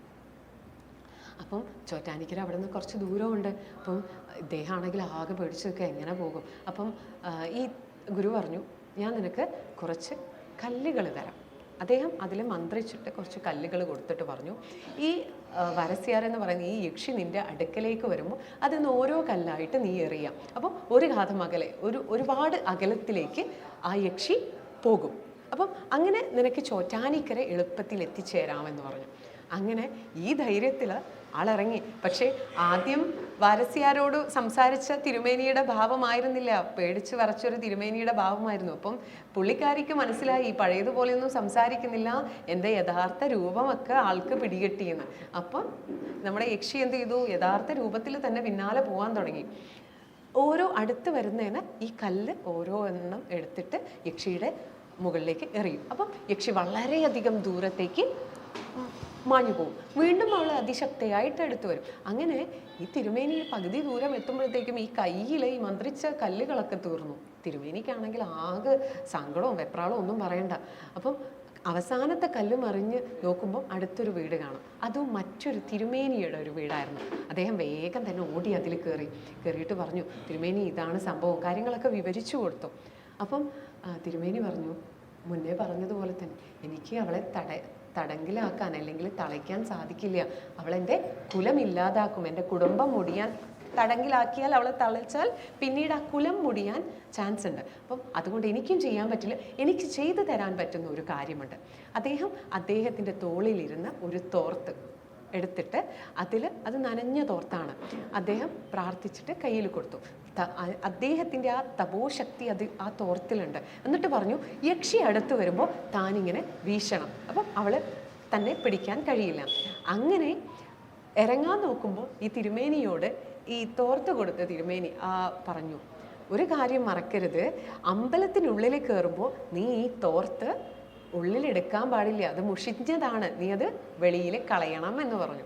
അങ്ങനെ ഈ നനഞ്ഞ തോർത്തും കൊണ്ട് വീശി നമ്മുടെ ഈ പറഞ്ഞ കഥകളി കാണാൻ പോകുന്ന തിരുമേനി പോയി. അങ്ങനെ ചോറ്റാനിക്കര അമ്പലം വരെ എത്തിയിട്ട് ആദ്യത്തെ കാല് അമ്പലത്തിനകത്ത് വെച്ചു. അപ്പോഴാണ് ആൾക്ക് ഓർമ്മ വന്നത്, ഇത് മുഷിഞ്ഞ തോർത്താണ്, നമ്മളോട് പറഞ്ഞിട്ടുണ്ടല്ലേ വെളിയിലിടണമെന്നും. ഉടനെ ഒരു കാല് വെളിയിലും ഒരു കാല് അകത്തുമാണ് ഉള്ളത് കേട്ടോ. ഉടനടി എന്തു ചെയ്തു, ഈ തോർത്ത് വെളിയിലിട്ടു. ആ സമയം യക്ഷി വെളിയിലുണ്ടായിരുന്ന കാലിനെ ഒറ്റ വലിയും തിരുമേനിയെ പുറത്തേക്ക് വലിച്ചു. അപ്പോൾ ആലോചിക്കണം, തിരുമേനി ഓർത്തതും ഇല്ല. അങ്ങനെ തിരുമേനി കരയാൻ തുടങ്ങി. അപ്പോൾ നിവേദ്യമൊക്കെ കഴിഞ്ഞിട്ട് നമ്മുടെ ചോറ്റാനിക്കര അമ്മ ഇങ്ങനെ ഇരിക്കുകയാണ്.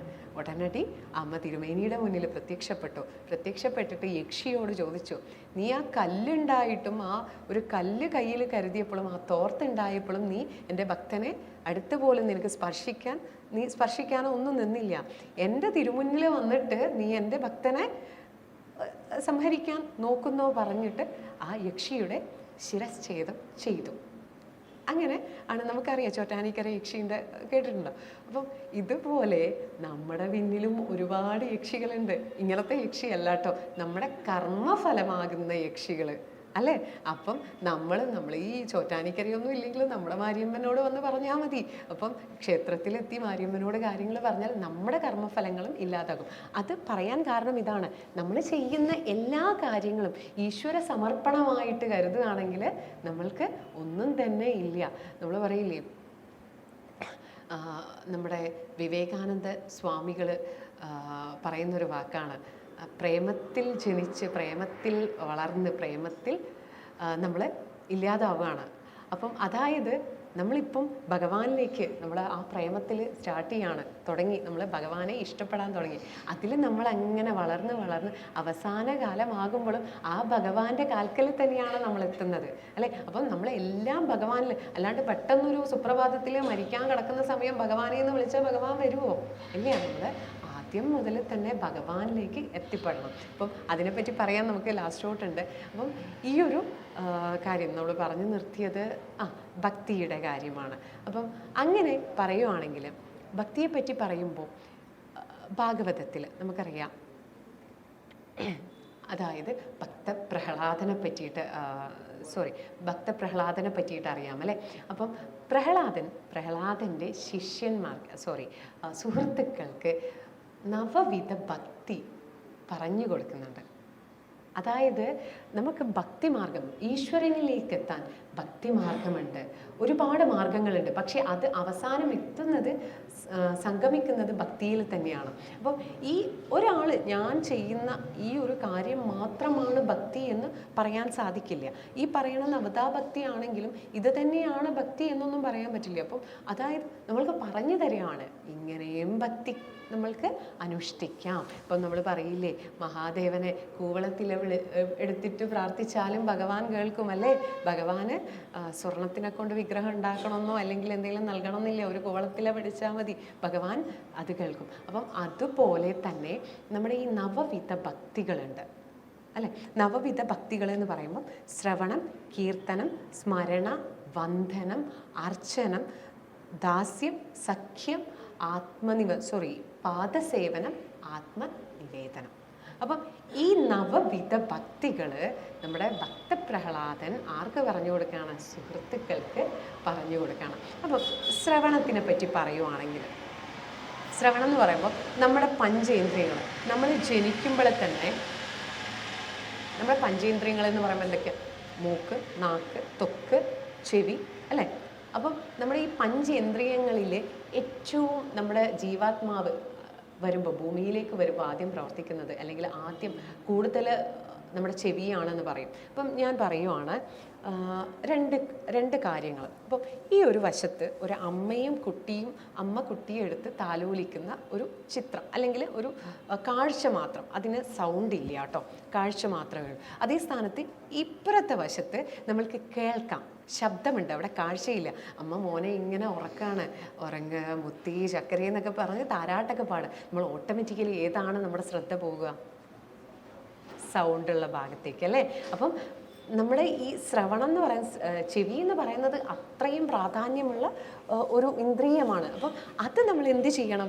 ഈശ്വര സേവയ്ക്കായിട്ട് ഈശ്വരൻ്റെ കഥകൾ കേൾക്കാനും അത് ചൊല്ലാനും അത് കേൾക്കാനും ഒക്കെ ഉപയോഗിക്കാം. അപ്പം നമ്മളൊരു കാര്യം നിരന്തരമായിട്ട് ഒരു കാര്യം തന്നെ കേൾക്കുകയാണെങ്കിൽ നമ്മുടെ ബോധമണ്ഡലത്തിൽ, നമ്മുടെ ബോധത്തിൽ അത് തന്നെ ആയിത്തീരും അല്ലേ.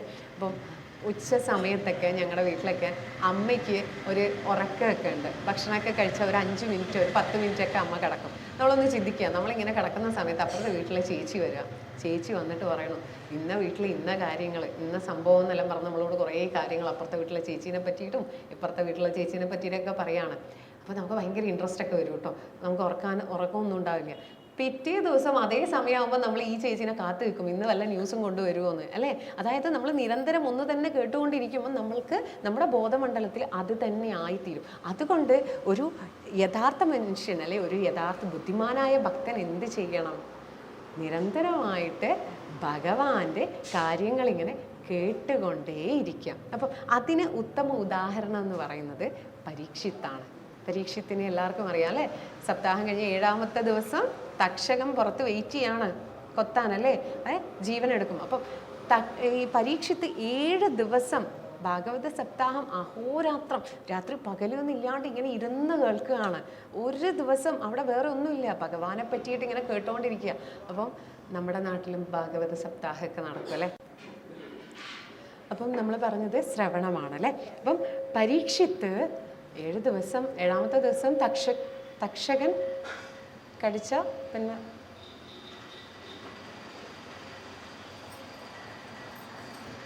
7ാമത്തെ ദിവസം തക്ഷകന്റെ കടിയേറ്റ് മരിക്കും എന്നാണ് പരീക്ഷിത്തിൻ്റെ ഇത് അല്ലേ. അപ്പം ഈ 7 ദിവസം പരീക്ഷിത്ത് അതൊന്നും ആലോചിക്കുന്നതേ ഇല്ല. പരീക്ഷിത്ത് 7 ദിവസം അഹോരാത്രം ഭക്ഷണവും വേണ്ട ഒന്നും വേണ്ട ഇങ്ങനെ കേട്ടിരിക്കുകയാണ്. പിന്നെ എന്താ ഭഗവാന് സംഭവിച്ചത്, കണ്ണനെന്തു പറ്റി, അങ്ങനെ കണ്ണൻ്റെ കാര്യങ്ങൾ ഇങ്ങനെ ഭഗവാന്റെ കൃഷ്ണൻ്റെ കാര്യങ്ങൾ അറിയാൻ അത്രയും ഉത്സാഹത്തോടെ കേട്ടിരിക്കുകയാണ്. നമ്മുടെ നാട്ടിലും ഭാഗവത സപ്താഹം നടക്കും അല്ലേ. നമ്മൾ രാവിലെ പോകും, ഒരു 10:30 11 മണിയാകുമ്പോൾ ഒരു നല്ല ചായയും സ്നാക്സും കിട്ടും അല്ലേ. നമ്മൾ ആ ബ്രേക്ക് അവിടെ എടുക്കും. അത് കഴിഞ്ഞ് 1 മണി 1:30 അതിലും ഗംഭീരമായിട്ടൊരു സദ്യ ഉണ്ടാവും അല്ലേ. ഇതൊക്കെ കഴിഞ്ഞ് വൈകുന്നേരം ചിലപ്പോൾ ചായയൊക്കെ കിട്ടും തോന്നൂല്ലേ. അത് കഴിഞ്ഞ് 6 മണിയാകുമ്പോൾ നമ്മൾ നിർത്തും, വീട്ടിൽ പോകും. പക്ഷേ പരീക്ഷിത്തോ ദിനരാത്രം ഒരു ഇതുമില്ലാതെ ഭഗവാന്റെ കഥകൾ ഇങ്ങനെ കേട്ടിരിക്കുകയാണ്. അത്രയും ഉത്സാഹമാണ്. അതായത് വെളിയിൽ നിൽക്കുന്നത് തൻ്റെ ജീവൻ എടുക്കാൻ നിൽക്കുന്ന തക്ഷകനാണ്. അതുപോലും അദ്ദേഹം ഓർക്കുന്നില്ല. അദ്ദേഹം ഇങ്ങനെ കേട്ടുകൊണ്ടിരിക്കുക. എന്നിട്ടെന്താ സംഭവിച്ചേ ഇങ്ങനെ ചോദിച്ചുകൊണ്ടിരിക്കുക. ഇപ്പം നമ്മൾ ഭാഗവത സപ്താഹം പറയും, നമ്മളിപ്പോൾ കേൾക്കുക. അല്ലെങ്കിൽ നിങ്ങളിപ്പോൾ എൻ്റെ പ്രഭാഷണം കേൾക്കുന്നു, നിങ്ങളൊക്കെ ഇവിടെ ഇരിക്കുക. നിങ്ങളുടെ ചേറിൻ്റെ അടിയിൽ ഒരു പാമ്പാണെങ്കിൽ ആ ശ്രുതിയുടെ പ്രഭാഷണം എന്ന് പറഞ്ഞിരിക്കുമോ? ഇറങ്ങി ഓടുമല്ലേ. പക്ഷേ വെളിയിൽ തക്ഷകൻ നിന്നതും തൻ്റെ ജീവൻ എടുക്കുന്നുള്ളതൊന്നും പരീക്ഷത്തിനെ ബാധിക്കുന്നില്ല. അദ്ദേഹം അതിങ്ങനെ കേട്ടുകൊണ്ട് ആ ഉത്സാഹത്തിൽ ഇരിക്കുകയാണ്. അപ്പം ശ്രവണത്തിന് ഏറ്റവും ഉത്തമ ഉദാഹരണം എന്ന് പറയുന്നത് പരീക്ഷിത്താണ്. രണ്ടാമത്തേത് എന്താണ്? കീർത്തനമാണ് അല്ലേ. കീർത്തനത്തിൻ്റെ ഉദാഹരണം ശുഗമഹർഷിയാണ്. ഈ പരീക്ഷത്തിന് പറഞ്ഞു കൊടുക്കുന്ന ആൾ ശുഗമഹർഷിയാണ് കേട്ടോ. 16ാമത്തെ വയസ്സിൽ വീട്ടിൽ നിന്ന് ഇറങ്ങി വന്ന വ്യക്തിയാണ്. ഗംഗാതീരത്ത് വെച്ച് ഇവർ രണ്ടുപേരും കണ്ടുമുട്ടുകയുണ്ടായി. അപ്പം നമ്മുടെ പരീക്ഷിത്ത് പറഞ്ഞു, ഞാൻ പല ഗുരുവര്യന്മാരും എല്ലാവരും എനിക്ക് പറഞ്ഞു തന്നു, പക്ഷെ പരമാർത്ഥം എനിക്ക് അറിയാൻ പറ്റിയിട്ടില്ല. താങ്കൾക്ക് പറഞ്ഞു തരാൻ സാധിക്കുമോ? അപ്പോൾ ശുഗമഹർഷി പറഞ്ഞു, അതിനെന്താ, ഞാൻ പറഞ്ഞു തരാലോ. അപ്പം അങ്ങനെ ആ 7 ദിവസവും പരീക്ഷത്തിന് ശുഗമഹർഷിയാണ് ഭഗവാന്റെ കാര്യങ്ങൾ പറഞ്ഞു കൊടുക്കുന്നത്. അപ്പം ശുഗമഹർഷി പറയാണ്, എന്നെക്കൊണ്ട് പറയിക്കുന്നതാണ്. അതായത് തൻ്റെ ഉത്സാഹം കാണുമ്പോൾ ഞാനിങ്ങനെ പറഞ്ഞു പോവുകയാണ്. അപ്പം എൻ്റെ കഴിവല്ല, പക്ഷേ നമ്മുടെ ഈ പറയണത് എന്ന് പറയുന്നത് ഒരു തപോശക്തിയാണ് അല്ലേ. നമ്മുടെ ചെറുപ്പത്തിലൊക്കെ വീട്ടിലുള്ളപ്പം അമ്മമ്മമാരൊക്കെ ഈ സന്ധ്യാനേരം വിളക്കൊക്കെ വെച്ചാൽ പറയും, നാമം ചൊല്ലുന്ന വായന കൊണ്ട് വെറുതെ വിളക്ക് കേൾക്കണ്ടാട്ടോ എന്നൊക്കെ പറയും അല്ലേ. ആ ഭഗവാന്റെ നാമങ്ങളെ കഥകൾ പറയുന്ന ഏതൊരു ഭക്തൻ്റെയും നാവിൽ ഒരു തപോശക്തി ഉണ്ടാകും അല്ലേ. അപ്പം കീർത്തനത്തിന് ഉത്തമ ഉദാഹരണം ശുഗമഹർഷിയാണ്. ഇപ്പം ശുഗമഹർഷീൻ്റെ കാര്യം പറയുകയാണെങ്കിൽ നമ്മളിപ്പോൾ ഈ ഒരു പ്രഭാഷണം അല്ലെങ്കിൽ നമ്മളൊരു ഭാഗവതം തന്നെ പറയണം. പരീക്ഷിത്ത് ഇപ്പോൾ ഞാൻ പറഞ്ഞു തുടങ്ങുമ്പോൾ ആദ്യത്തെ റോ അല്ലെ 2ാമത്തെ റോയിൽ 2 ചേച്ചിമാർ നല്ല അസ്സൽ ഉറക്കാണ്. അപ്പം ഞാൻ എങ്ങനെയായിരിക്കും പറയാം, ശുഗമഹർഷി പറഞ്ഞു കൊടുത്തു, പരീക്ഷിത്ത് കേട്ടു, 7 ദിവസം വരെ ഇങ്ങനെ ഇത് കേട്ടു, 7ാമത്തെ ദിവസം തക്ഷകൻ വീട്ടിന് പുറത്ത്. അങ്ങനെ പറഞ്ഞു. ഈ പറയുന്ന എനിക്കൊരു ഇൻട്രസ്റ്റ് ഉണ്ടാവില്ല അല്ലേ. അതേ സ്ഥാനത്ത് നിങ്ങൾ ഭയങ്കര എനർജിയോടെ എന്നിട്ടെന്താ ചോദിക്കുമ്പോൾ ആ ഒരു ഉത്സാഹം എനിക്കുണ്ടാവും. അപ്പം അതാണ് നമ്മുടെ ശുഗമഹർഷിയും പറയുന്നത്, അവിടുത്തെ ഉത്സാഹമാണ് എന്നെക്കൊണ്ട് ഭഗവാന്റെ കഥകൾ വീണ്ടും വീണ്ടും പറയാൻ സാധിക്കുന്നത്. അപ്പം 3ാമത്തത് എന്ന് പറയുന്നത് സ്മരണയാണ്. ഈ കീർത്തനവും ശ്രവണവും ഉണ്ടാകുമ്പം ഓട്ടോമാറ്റിക്കലി എന്താവും, സ്മരണയും വരും. അപ്പം സ്മരണ എന്ന് പറയുമ്പം ഞാൻ മുന്നേ പറഞ്ഞതുപോലെ നമ്മൾ എന്താണോ ചിന്തിക്കുന്നത് നമ്മൾ അതായിട്ട് തന്നെ നമ്മുടെ അവസാന കാലം വരെ അതായിട്ട് തന്നെ നമ്മൾക്ക് ഭവിക്കും. നമ്മൾ ചെറുപ്പകാലങ്ങളിലെ രാമരാമ അല്ലേ ഓം അമ്മേ നാരായണ എന്ന് പറയുകയാണെങ്കിൽ നമ്മുടെ അവസാന കാലം വരെ അത് ഉണ്ടാകും. നമ്മുടെ ആ മണ്ഡലത്തിൽ അത് തന്നെ ഉണ്ടാകും. അല്ലെങ്കിൽ ചിലരെന്താ പൈസ അല്ലെ മക്കള് അല്ലെ കുടുംബം കാര്യങ്ങൾ ഇത് തന്നെയായിരിക്കും ചിന്തിക്കുക. അപ്പോൾ അവരുടെ ബോധമണ്ഡലത്തിൽ ഉണ്ടാവുന്നത് അത് തന്നെയാണ്. ഒരു ഉദാഹരണമായിട്ട് പറയുകയാണെങ്കിൽ ഒരാൾ മരണക്കിടക്കയിൽ നിൽക്കുകയാണ്. അപ്പം അദ്ദേഹത്തിൻ്റെ ഒരു ശിഷ്യൻ വന്നിട്ട് ചോദിച്ചു, അല്ല ഗുരു, അല്ലയോ താങ്കൾക്ക് എന്താണ് അവസാനമായിട്ട് ആഗ്രഹം? പറഞ്ഞു. അങ്ങനെ പറഞ്ഞു, എനിക്ക് ജോലി ചെയ്ത് മടുത്തു, ഇനി അടുത്തൊരു ജന്മം ഉണ്ടെങ്കിൽ എനിക്ക് ജോലി ചെയ്യാൻ വയ്യ, കൈ നീട്ടണം, കാശ് കിട്ടണം, സുഖമായിട്ട് ജീവിക്കണം, എന്നെ കൊണ്ട് ജോലി ചെയ്യാൻ വയ്യ പറഞ്ഞു. അപ്പം അത് പറയേണ്ട താമസം അങ്ങേര് പോയിട്ടോ. അടുത്ത ജന്മം ആൾ വിചാരിച്ച പോലെ നടന്നു, അസല് യാചകനായിട്ട് ഭിക്ഷക്കാരനായിട്ട് ജനിച്ചു, കൈ നീട്ടും കാശ് കിട്ടും, അങ്ങേര് ജീവിക്കും, ജോലി ചെയ്യണ്ട, കൈ നീട്ടിയാൽ മതി. അപ്പോൾ നമ്മൾ എന്താണ് ചിലപ്പോൾ നമ്മൾ ചിന്തിക്കുന്നതായിരിക്കും നമുക്ക് നേരെ ഓപ്പോസിറ്റ് പണി തരുന്ന അവസ്ഥയിലാകും. അപ്പം അതുകൊണ്ട് നമ്മൾ സ്ഥിരം മോഹൻലാലിനെ പറ്റി അല്ലെങ്കിൽ സിനിമ ലാലേട്ടൻ എന്ന് പറയുമ്പോൾ നമ്മുടെ മനസ്സിൽ ആ ഒരു സംഭവം നിൽക്കും. അതുകൊണ്ടാണ് നമ്മൾ പറയുന്നത് എന്നും നമ്മൾ ഈശ്വരനെ തന്നെ പ്രാർത്ഥിക്കാം. അതുകൊണ്ടാണ് അർജുനനോട് നമ്മുടെ ഭഗവത്ഗീതയിൽ പറയുന്നുണ്ട്, യുദ്ധമാണ് ചെയ്യുന്നത്, നീ യുദ്ധം ചെയ്യാന്ന് പറഞ്ഞാൽ കുറഞ്ഞ കാര്യമാണോ? വെട്ടുക, കുത്തുക, കൊല്ലുക, ഇതാണല്ലേ. അപ്പം നീ യുദ്ധം ചെയ്യുകയാണെങ്കിലും നീ എന്നെ മാത്രം സ്മരിക്കൂ അർജുന, കുന്തിപുത്ര, നീ എന്നെ തന്നെ ഓർത്തുകൊണ്ട് ചെയ്യും എന്ന് പറയുന്നുണ്ട്. ഇതാണ് കാരണം. അല്ല, ഈ യുദ്ധമാണെങ്കിൽ ഏത് കാലവും അത് തന്നെയല്ലേ. ഭഗവാനെ ഓർക്കുമ്പോൾ അവസാന കാലത്തും ആ ഭഗവാന്റെ കാൽക്കല് നമ്മളെ എത്തിച്ചേരും. അതിന് സ്മരണയ്ക്ക് ഉത്തമ ഉദാഹരണം പ്രഹ്ലാദൻ എന്ന് പറഞ്ഞു അല്ലേ. ഇപ്പം പ്രഹ്ലാദൻ്റെ കാര്യം പറയുന്നതിന് മുന്നേ നമ്മുടെ കൽപ്പാത്തി രഥോത്സവം, ഒരച്ഛനും മോനും അല്ലെ ഒരു മോളും കൽപ്പാത്തിയിൽ രഥോത്സവം കാണാൻ പോവാണ്. രഥോത്സവം കാണാൻ പോവാണ്. അപ്പം രഥോത്സവത്തിന് നമുക്കറിയാം റോഡ് ഒരുവിധം ഒലവക്കോടുന്ന മുതൽ ബലൂൺസും കാര്യങ്ങളും ഇങ്ങനെ റോഡ് സൈഡ് മൊത്തം സാധനങ്ങളായിരിക്കും അല്ലേ. അപ്പം ഒരു കുട്ടി ഇങ്ങനെ അച്ഛൻ്റെ കയ്യും പിടിച്ച് ഇങ്ങനെ പോവുക. അപ്പോൾ ആ കുട്ടി വളരെയധികം സന്തോഷത്തില്ല, ബലൂണ് വാങ്ങണോ, ഐസ്ക്രീം വാങ്ങണോ, കഴിക്കണോ, അച്ഛനെ നോക്കുന്നു, ചാടണോ, ഇങ്ങനെ പോവാണ്. പെട്ടെന്ന് അച്ഛൻ്റെ കൈ അങ്ങോട്ട് വിട്ടു. തിരിഞ്ഞു നോക്കുമ്പോൾ അച്ഛനെയും കാണുന്നില്ല, അമ്മയെയും കാണുന്നില്ല. മുന്നേ ഉണ്ടായിരുന്ന ഈ ബലൂണുകളും അതുപോലെ തന്നെ ഐസും കാര്യങ്ങളും കളിപ്പാട്ടങ്ങളും ആ ഒരു അന്തരീക്ഷം തന്നെയാണ് അവിടെ. പക്ഷെ ആ കുഞ്ഞിൻ്റെ മുഖത്ത് ആദ്യത്തെ ആ സന്തോഷം ഉണ്ടാവുമോ? കുട്ടി കരയാൻ തുടങ്ങും. എന്താ? ആ കുട്ടി അത്രയും നേരം ആർത്തുല്ലസിച്ചത് പിറകിൽ എൻ്റെ അച്ഛനുണ്ട് അല്ലേ എൻ്റെ അമ്മയുണ്ട് എന്നുള്ള ഉറപ്പിലായിരുന്നു അല്ലേ. അതുപോലെ ഒരു യഥാർത്ഥ ഭക്തന് ഇവിടെ മുന്നിൽ എന്ത് നടന്നാലും എൻ്റെ ഭഗവാൻ ഉണ്ട് എന്നുള്ള ഉറപ്പുണ്ടെങ്കിൽ അവന് ഒന്നും പേടിയില്ല. എന്ത് മുന്നിൽ സർക്കസ് നടന്നാലും അവനെ അത് ബാധിക്കുന്നതേ ഇല്ല അല്ലേ. പക്ഷേ ആ ഒരു ഉറപ്പ് നഷ്ടപ്പെട്ടാൽ അവിടെ തീർന്നു അല്ലേ. അതുപോലെയാണ് പ്രഹ്ലാദൻ്റെ പിതാവ് എന്തൊക്കെ ചെയ്യേണ്ടത്? സിംഹത്തിൻ്റെ വായിൽ കൊണ്ടുവയ്ക്കണോ, അപ്പോഴും കൃഷ്ണ കൃഷ്ണ വിളിക്കണോ. ആനയുടെ കാൽക്കൽ കൊണ്ടുവയ്ക്കണോ, അപ്പോഴും കൃഷ്ണ നാരായണ എന്ന് തന്നെ ജപിക്കുന്നു. മലയ്ക്ക് മുകളിൽ നിന്ന് താഴേക്ക് എറിയണു, അപ്പോഴും നാരായണ നാരായണ അല്ലേ. അത് എല്ലാം ഭഗവാന്റെ ലീല, അതൊക്കെ നാരായണ എന്ന് പറഞ്ഞ് ഭഗവാനിലേക്ക് ലയിച്ചിരിക്കുകയാണ് നമ്മുടെ പ്രഹ്ലാദൻ. അതുകൊണ്ട് പ്രഹ്ലാദന് പുറമേ നടക്കുന്നതൊന്നും അറിയുന്നില്ല. അതേ സ്ഥാനത്ത് നമ്മളൊരു തൃശ്ശൂർ സൂവിൽ പോവാണ്, ഒരു സിംഹത്തിൻ്റെയോ മുന്നിലൊക്കെ പോയി നിൽക്കുക, കാല് സ്ലിപ്പായി അതിനകത്തേക്ക് വീണു, നമ്മൾ ഭഗവാനെ നിന്റെ വിധി എല്ലാം നീ വിചാരിച്ച പോലെ എന്ന് പറഞ്ഞിരിക്കുവോ? നമ്മൾ ആകെ പേടിച്ചൊരു പരിഭാഗം അല്ലേ. പ്രഹ്ലാദൻ്റെ ഭക്തി എവിടെ കിടക്കുന്നു, നമ്മുടെ ഭക്തി എവിടെ കിടക്കുന്നു? നമ്മളൊക്കെ സ്റ്റാർട്ടിങ് ലെവലാണ്, അതൊക്കെ എത്രയോ അകലെയാണ് അല്ലേ. അപ്പം ഭക്തപ്രഹ്ലാദനാണ് സ്മരണയ്ക്ക് ഉത്തമ ഉദാഹരണം. അടുത്തത് അർച്ചനം. നമ്മൾക്ക് പറയാം അർച്ചനം എന്ന് പറയുമ്പോൾ പൃഥു എന്ന് പറയുന്ന രാജാവ്, അദ്ദേഹം ഭൂമി ഭരിച്ചത് കൊണ്ടാണ് ഭൂമിക്ക് പൃഥ്വി എന്നൊരു പേര് ലഭിച്ചത് എന്നാണ് പറയുന്നത്. ഈ പൃഥു എന്ന് പറയുന്ന രാജാവിൻ്റെ അച്ഛൻ വളരെയധികം നിരീശ്വരവാദിയാണ്. അദ്ദേഹത്തിന് ഈ ക്ഷേത്രങ്ങൾ ഇഷ്ടമല്ല, പൂജാതി കർമ്മങ്ങൾ ഇഷ്ടമല്ല, ഹോമങ്ങളൊന്നും ഇഷ്ടമല്ല. അപ്പോൾ അദ്ദേഹം പറയും, എന്തിനാ ഈ ക്ഷേത്രങ്ങളൊക്കെ തുറന്നു വെച്ചിട്ട് എന്താ ഗുണമുള്ളത്? അതൊക്കെ അടച്ചുപൂട്ടും. അങ്ങനെ ക്ഷേത്രങ്ങളൊക്കെ അടച്ചുപൂട്ടി. അതുപോലെ തന്നെ പൂജകളൊന്നും ചെയ്യേണ്ട ആവശ്യമേ ഇല്ല. പൂജകൾ, കാര്യങ്ങൾ, ഭൂമിദേവിക്ക് അർപ്പിക്കുന്ന എല്ലാ കാര്യങ്ങളും നിന്നു. ആകെ മൊത്തം അവിടെ അതായത് രോഗങ്ങൾ വരാൻ തുടങ്ങി. ഒന്നും നടക്കുന്നില്ല. ഭൂമി ആകെ ആ ഫലഭൂയിഷ്ടമായി നല്ല തഴച്ചു വളർന്ന ആ ഒരു പുഷ്പങ്ങളാൽ അലങ്കരിതമായ ആ ഭൂമി ആകെ വരൾച്ചയൊക്കെ ബാധിച്ച പോലെ ഉണങ്ങി വരേണ്ടതുപോലെ ആയി എന്ന് പറയാം. അങ്ങനെ പൃഥു രാജാവ് അദ്ദേഹത്തിൻ്റെ പിതാവിനെ വധിക്കുകയും വീണ്ടും രാജാവായി മാറുകയും അതിനുശേഷം ക്ഷേത്രങ്ങളൊക്കെ തുടങ്ങുകയും പൂജാതി കർമ്മങ്ങളൊക്കെ ചെയ്യുകയും ഭൂമിദേവിയെ ആരാധിക്കുകയൊക്കെ ചെയ്തു. അതുകൊണ്ട് തന്നെ ആ ഒരു ആരാധനയാണ് അർച്ചനം എന്നുള്ള ഇതിൽ ഉത്തമ ഉദാഹരണമായിട്ട് നമ്മൾ കണക്കാക്കുന്ന ആ ഒരു പൃഥു രാജാവിനെയാണ്. അടുത്തത് വന്ദനം എന്ന് പറയും. വന്ദനത്തിന് ഉത്തമ ഉദാഹരണം അക്രൂരരാണ് അല്ലേ. അതായത് കംസൻ തൻ്റെ അമ്മാവൻ മരുമോനെ പിടിച്ചു കൊണ്ടുപോകാൻ വേണ്ടിയിട്ട് പറയുകയാണ് ആരോട്? അക്രൂരരോട്. എന്തിനാണ്? കൊല്ലാനാണ്. അത് അക്രൂരർക്ക് അറിയാം.